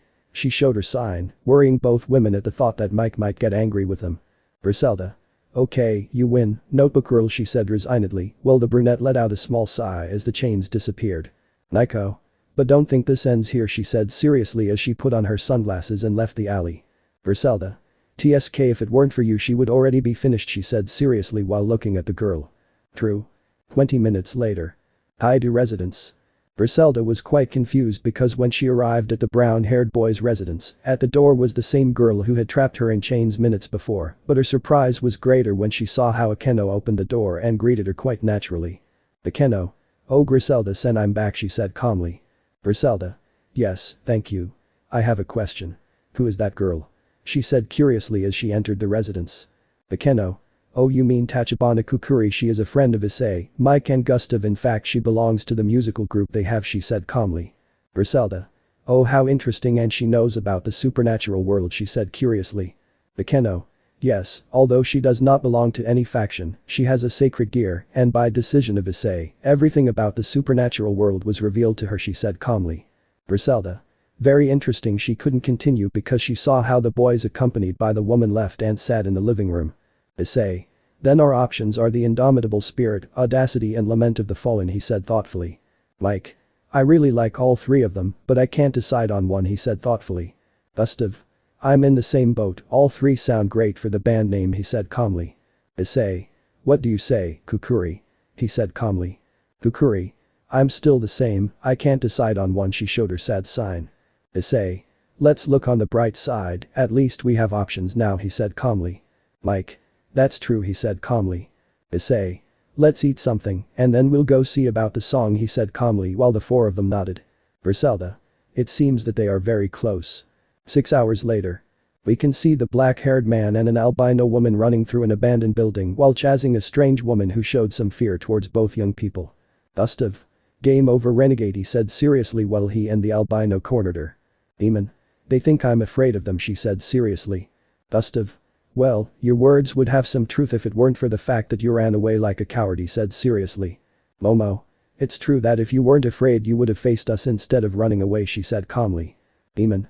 Don't make fun of me, she screamed furiously, launching a powerful magic attack that hit the black-haired man, knocking him to the ground, but the albino girl, who created a force field with her artificial sacred gear, was safe and sound. Gustav.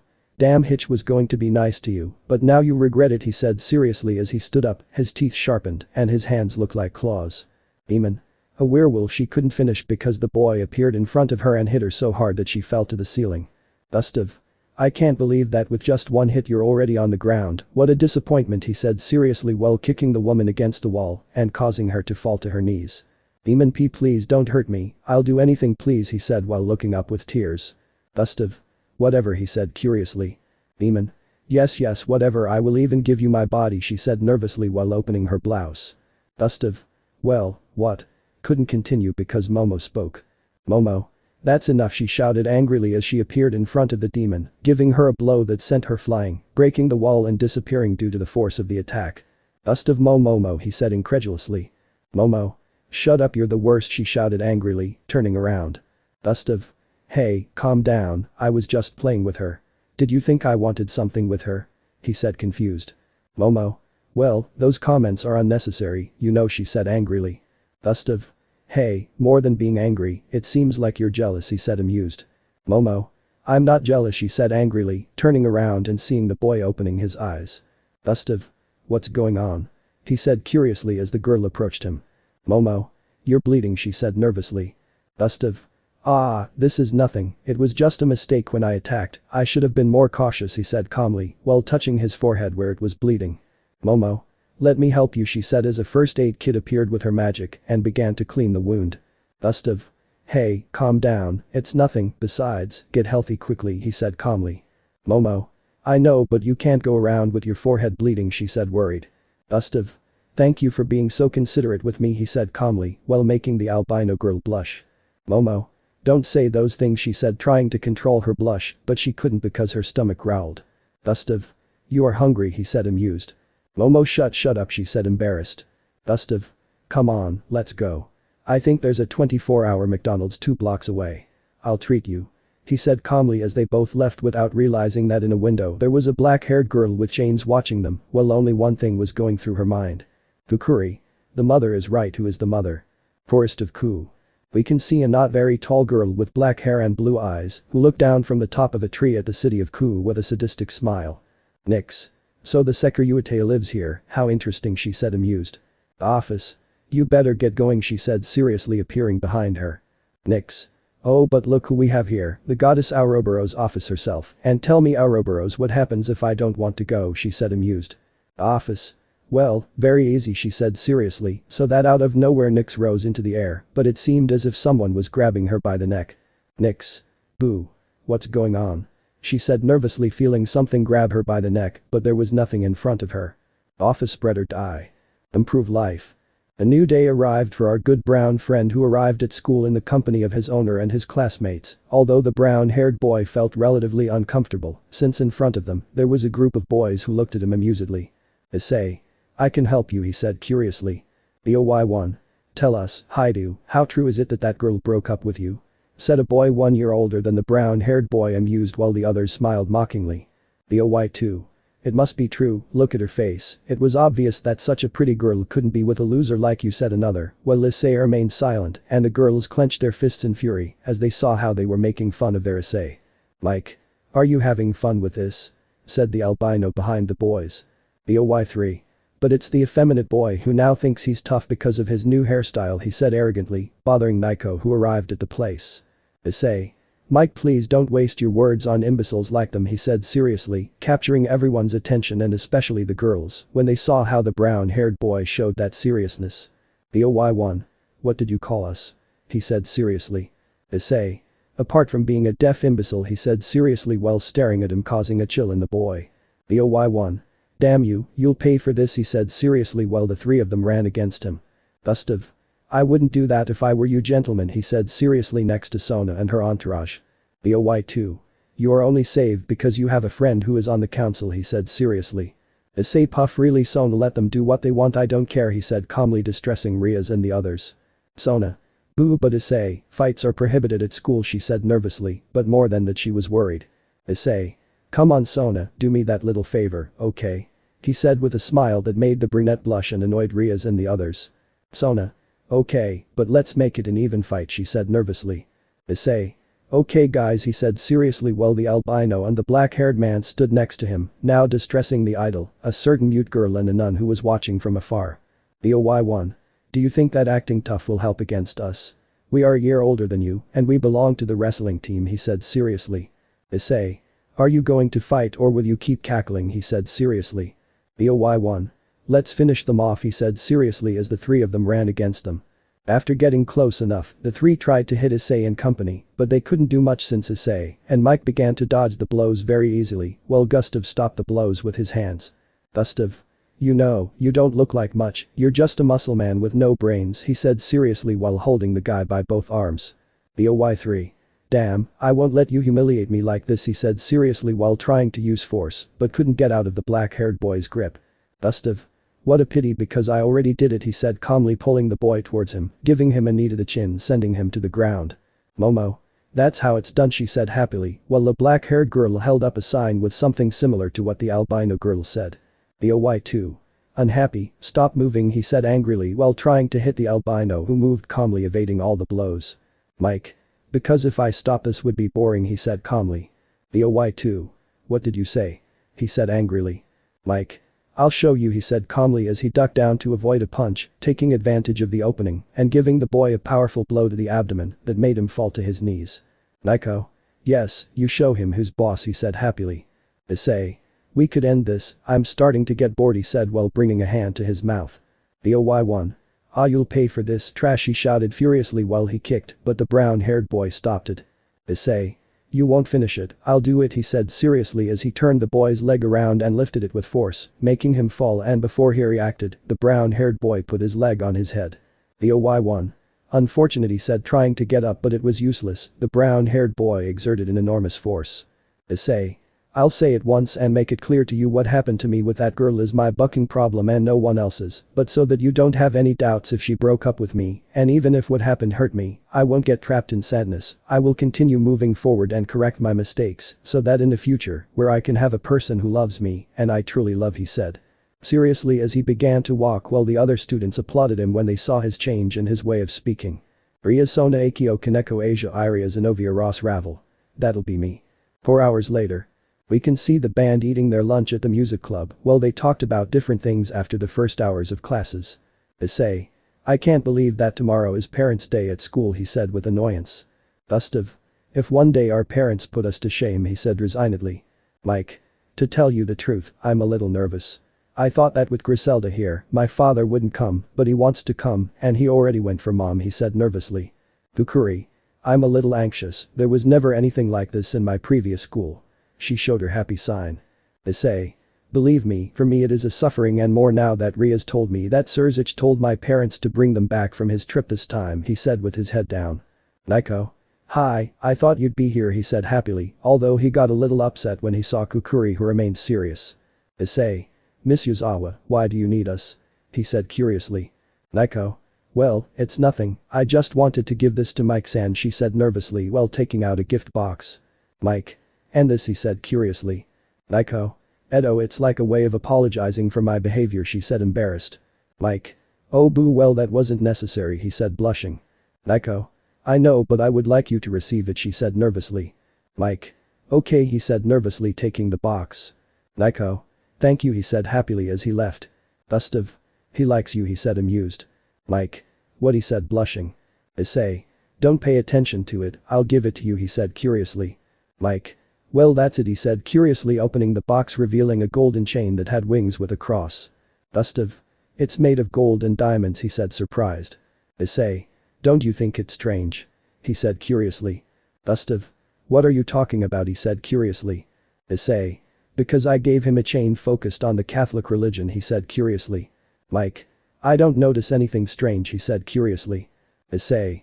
When you told him that you belonged to that religion. The cult club.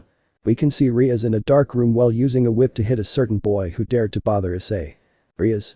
This will teach you not to make fun of Issei. Bitterness. Classes had ended and now the brunette was on his way to fulfill a contract while he mentally chatted with his partner. Issei. So you think I did the right thing, I thought curiously. Greg. You're kidding, what you did today was amazing, you showed those idiots that nobody messes with you, he said proudly. Issei. Well, the truth is that I'm tired of people talking about me and criticizing me, he said sincerely. Greg. It's normal, you endured a lot when they criticized you for being perverted, but now you're showing that you're changing for the better, he said calmly. Issei. Yes I know, he said happily before someone interrupted him. Office icon, he said happily. Issei office ho hello, what a surprise to see you here, he said curiously. Office. I don't know why you're surprised if I told you that I would get to know the world as it is today, and that's why I would start exploring the city, she said happily. Issei. True, I forgot, he said sadly. Office. By the way, what are you doing here? Didn't you have things to do with your band? She said curiously. Issei. Well, what happens is that a contract came up and I'm going to fulfill it, couldn't continue because someone collided with Issei. Sorry, I didn't realize, said a voice behind the boy. Issei. Don't worry, there's no problem, he couldn't continue because he turned around looking at the person who pushed him. Office. Icon, are you okay? She said confused when she saw the brown-haired boy remain silent. Issei. Kenny, he said dryly. Kenny. Excuse me, do you know us? Issei, is it you? Said the girl, surprised to see the brown-haired boy's new appearance. Office. I couldn't say much as the brown-haired boy ran off, followed by the loli, leaving the girl alone, looking at where the brown-haired boy was running off. Kenny. When did he become so handsome? Student council. Gustav. Kaichu called me, said the boy entering the council. Sona. Yes, it's good that you're here. I need you to do something for me, she said seriously. Gustav. What do you need? He said curiously. Sona. Today you will go to rehearse with Issei and the others, she said curiously. Gustav. Yes, in fact we agreed to meet at his house at 5:30 because, he said curiously. Sona. Perfect, you could give this to Issei, she said, giving him a rose with a transparent lid, revealing some kind of cookies inside. Gustav. Cookies, he said curiously. Sona. Yes, they are cookies that Issei made especially for him, she said seriously. Gustav. May I ask why, he said curiously. Sona. Don't just give it to them, she said seriously. Gustav. As you ordered, although it will be strange for him to receive a gift like that without explanation, he said calmly while putting the box away. Sona. It's a small present for him for all the times he helped me in the past, she said, turning her face away. Gustav. Because it's not sincere, Kaichu, you like Issei, right? He said calmly. Sona. Of course not, she said, blushing without looking at him. Gustav. I stuttered to a direct question, gifts without a specific reason, and asking me if Issei has had interaction with other girls because she doesn't accept it. I'm not going to judge her, in fact, that would make me happy, he said calmly. Sona. Because you are happy, she said sadly. Gustav. Because compared to that hitch, you can see that from the little you show, you truly love Issei, and he has suffered a lot, first with Rainer and then with that hitch. He deserves someone who truly loves him, and you can be that someone, he said calmly, as he turned around and left the place. Sona.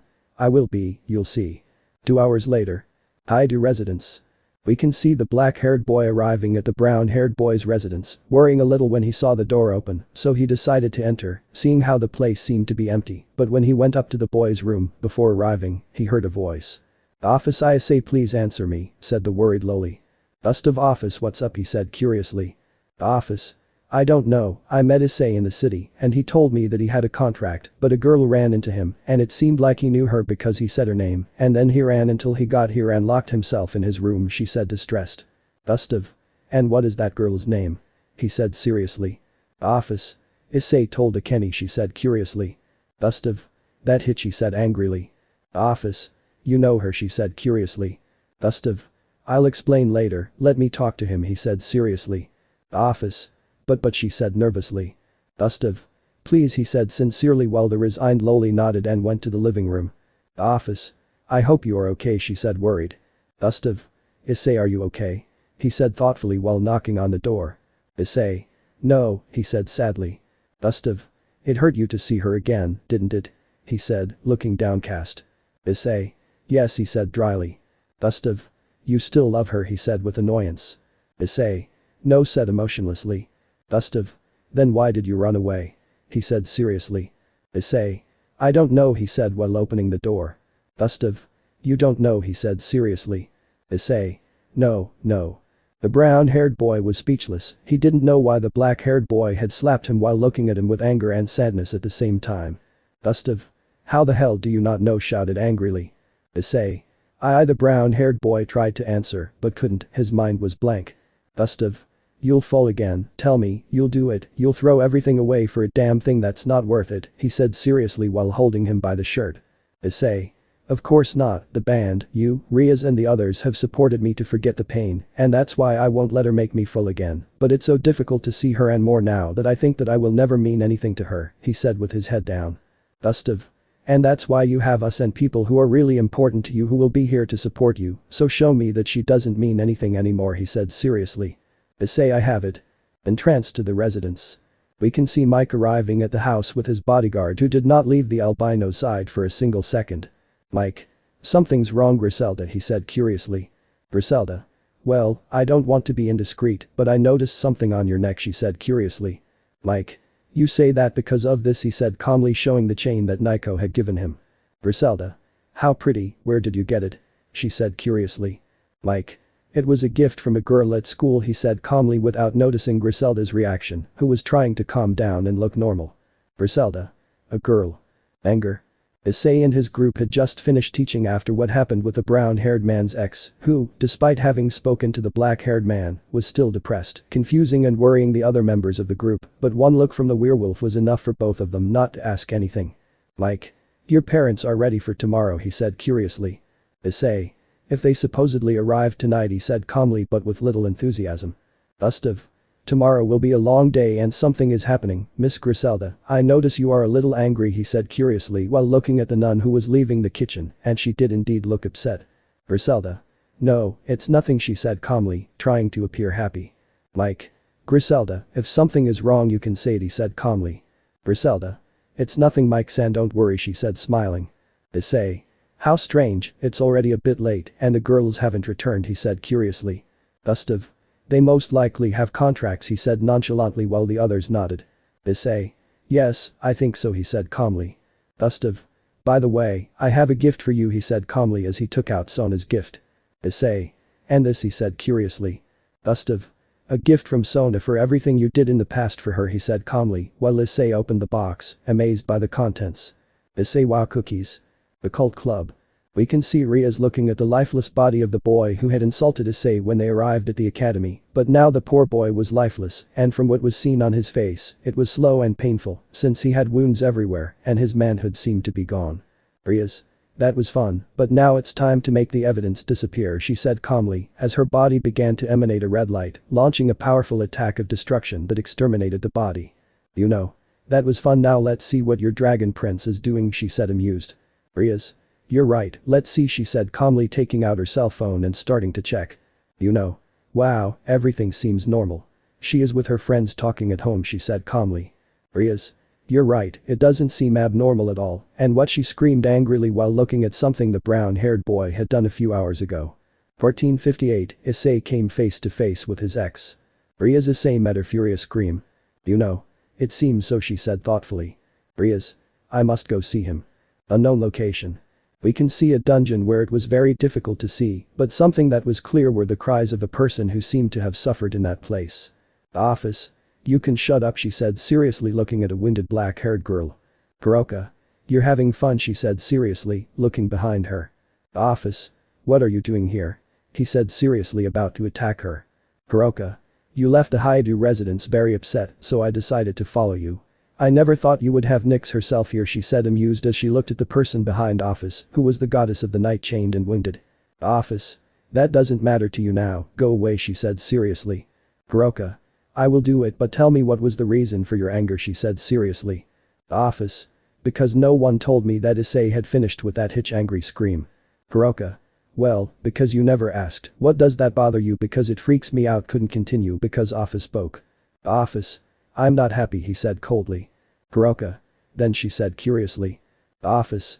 Today that damn thing met Issei, and he got sick, he said angrily while grinding his teeth. Kuroka. What did you say? She said furiously while releasing her power. Office. What you heard, she saw it, and I didn't even know what to do, and her friend the werewolf told me everything, she said furiously as she created a kind of energy dagger and began to stab the Greek goddess. Kuroka. Curse, angry scream. Office. Well, it seems that we have the same anger, she said seriously while stopping stabbing the goddess. Kuroka. I propose a deal, he said dryly. Office. What a thing, he said seriously. Kuroka. Let's make an alliance to keep Issei, just you and me, she said seriously. Office. What the hell are you saying? She said seriously. Lucy. Listen to her, maybe she can be useful to us, she said calmly. Kuroka. You don't understand, it's obvious that you love Issei just as much as I do and you're not stupid.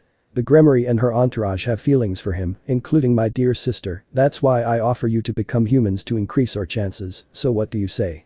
She said seriously. Lucy. We can use it, except, she said seriously. Satu? Well done Kuroka, so we can use it, said the pink-haired girl on the Nekomata's head. Office. Fine, I accept. The next day. Your academy. We can see the academy with more people than usual, and it was no wonder since all the students or most of them brought their parents or representatives for this great day. Rias. TSK I couldn't talk to Issei yesterday, I was angry. Then Alana. Nervous daughter, she said curiously. Rias. I'm not okay, she said calmly while looking at the brown-haired boy with his parents. Issei. Well, here we are, he said calmly. Surzic. Hello Issei, he said calmly as he appeared next to his father. Boru. Surzic Zioticus, nice to see you, he said calmly. Zioticus. Likewise, Goru, how was the trip? He said calmly. Boru. Fantastic, but we couldn't miss this great day, he said happily. Gustav. Hi Issei, I see you arrived early, he said calmly as he arrived with his parents. Issei. Yes, you see my parents, he said sadly. Surzic. Gabriel Helsing, nice to see you, he said calmly as he shook the man's hand. Gabriel. Nice to see Surzic, how things are going there, he said calmly. Surzic. Well, everything is calm even with the threat of Nyx, but how are your people? He said curiously. Gabriel. Well, although it would be better if it weren't for the fact that my son is a servant of Seraphol's sister, he said somewhat annoyed. Sarah. Honey, calm down, we didn't come to fight, we came to support Gustav, said the calm woman. Mickey. Oh, you are the parents of one of Issei's best friends, said the brunette happily as she began to talk to the black-haired girl. Gabriel. I still don't understand how they told two humans about the supernatural world, he said seriously. Michael.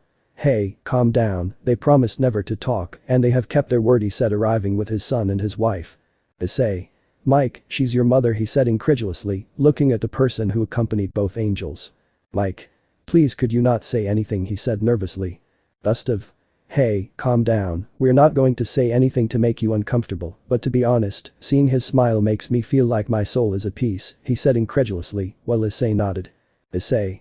Now I understand why Michael-sama could fall in love with her, he said calmly, while the three watched as the three mothers began to talk. Sona. Gustav, I need you to come to the council, she said seriously. Issei. Sona, something's wrong, he said curiously. Sona. I'll give them to you, but you have to be very discreet, she said seriously. Issei. Okay, he said seriously, while the three nodded. Sona. A student disappeared yesterday. Father's Day. Issei and his friends were totally surprised after what Sona had said, since not only with Cadis's death, now a student had disappeared, which would put the academy in a very bad reputation. Issei. But how did it happen? He said without understanding. Sona. I don't know, his parents called to find out if the school knew anything about his whereabouts, since classes had ended for hours and he hadn't returned home, but since he doesn't belong to any club he didn't have to be at the academy so late, she said seriously. Mike. But because this affects the academy, what if he disappeared on his way home? Said the curious angel. Sona. I know, but your friends mentioned to your parents that they had a problem with you yesterday, she said seriously, surprising the three boys. Gustav. Kaichu is saying that they believe that we are responsible for what happened, he said incredulously. Sona. Not for now, since I explained to the boys' parents that you only had a tiny altercation and that you guys aren't really problem kids, helping me out by saying that Mike is one of the best students at the academy, that you're on the student council, and that Issei is a kind person who spends most of his time after school in the occult club, she said calmly while the boys understood. Issei. Thanks Sona for supporting us, he said with a big smile that made the brunette blush. Sona. No, you don't have to thank me, so I just told the truth. Now go to your classroom, classes are going to start, she said a little embarrassed while the dragon and the angel nodded and left. Gustav. Please Kaichu, don't be so obvious, he said near her ear. Sona. No, I don't know what you're talking about, she said nervously, turning her back. Gustav. Yes, of course, he said amused. Sona, walk. So both of them began to walk towards the student council while the rest of the students entered their classrooms so that the parents could enter, but in another part of the academy, exactly in a classroom for senior students. Rias.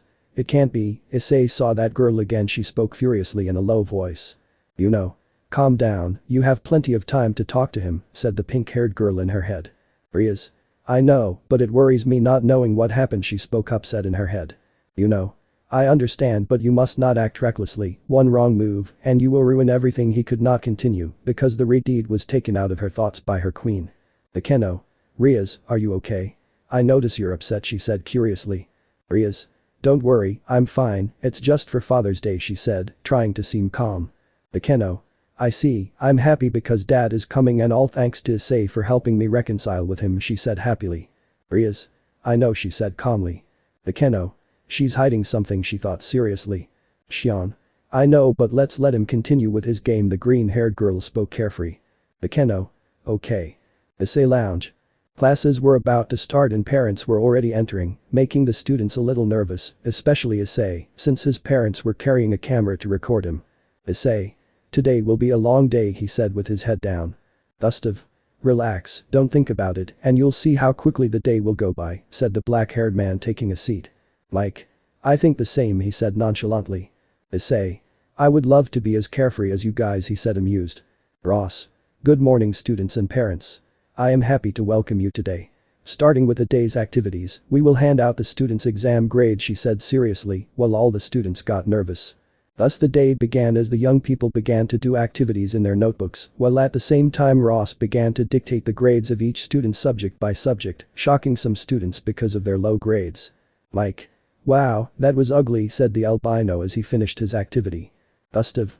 What the hell are you complaining about? Your lowest grade was a 9, he said angrily. Mike. And that anger, you get 10 in almost all of them, he said seriously. Gustav. Yes, but I got an 8 in math, and that's going to be my downfall, he said nervously, turning around to see his mother looking at him coldly. Issei. I didn't do so bad, just an 8 and a 9, everything else 10, he said relaxed. Ross. Well, now to demonstrate your manual skills with clay, she said calmly as she began to pass clay boards to the students. Issei. I don't have to repeat what happened last time, he thought sadly, remembering when he made Rias. Greg. Come on buddy, just clear your mind and just let your hands and heart guide you, he said calmly. Issei. I will.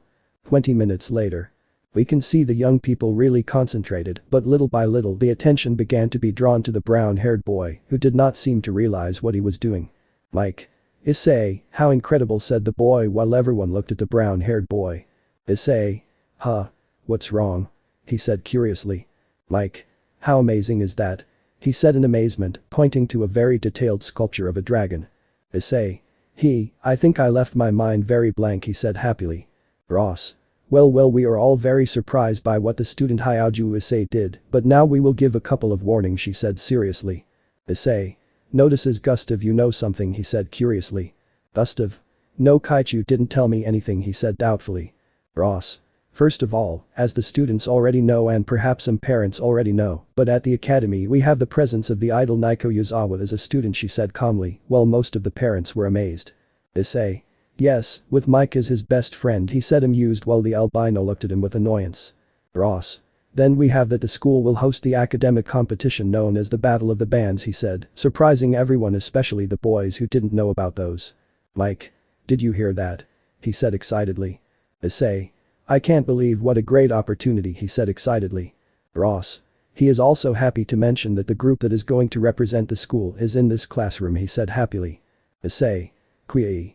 Let me know in the comments below if you guys want the next part. Also check out my other video that has been shown and left. Thank you for watching. If you enjoyed this video, please like and share this video. And have a fantastic day. Bye.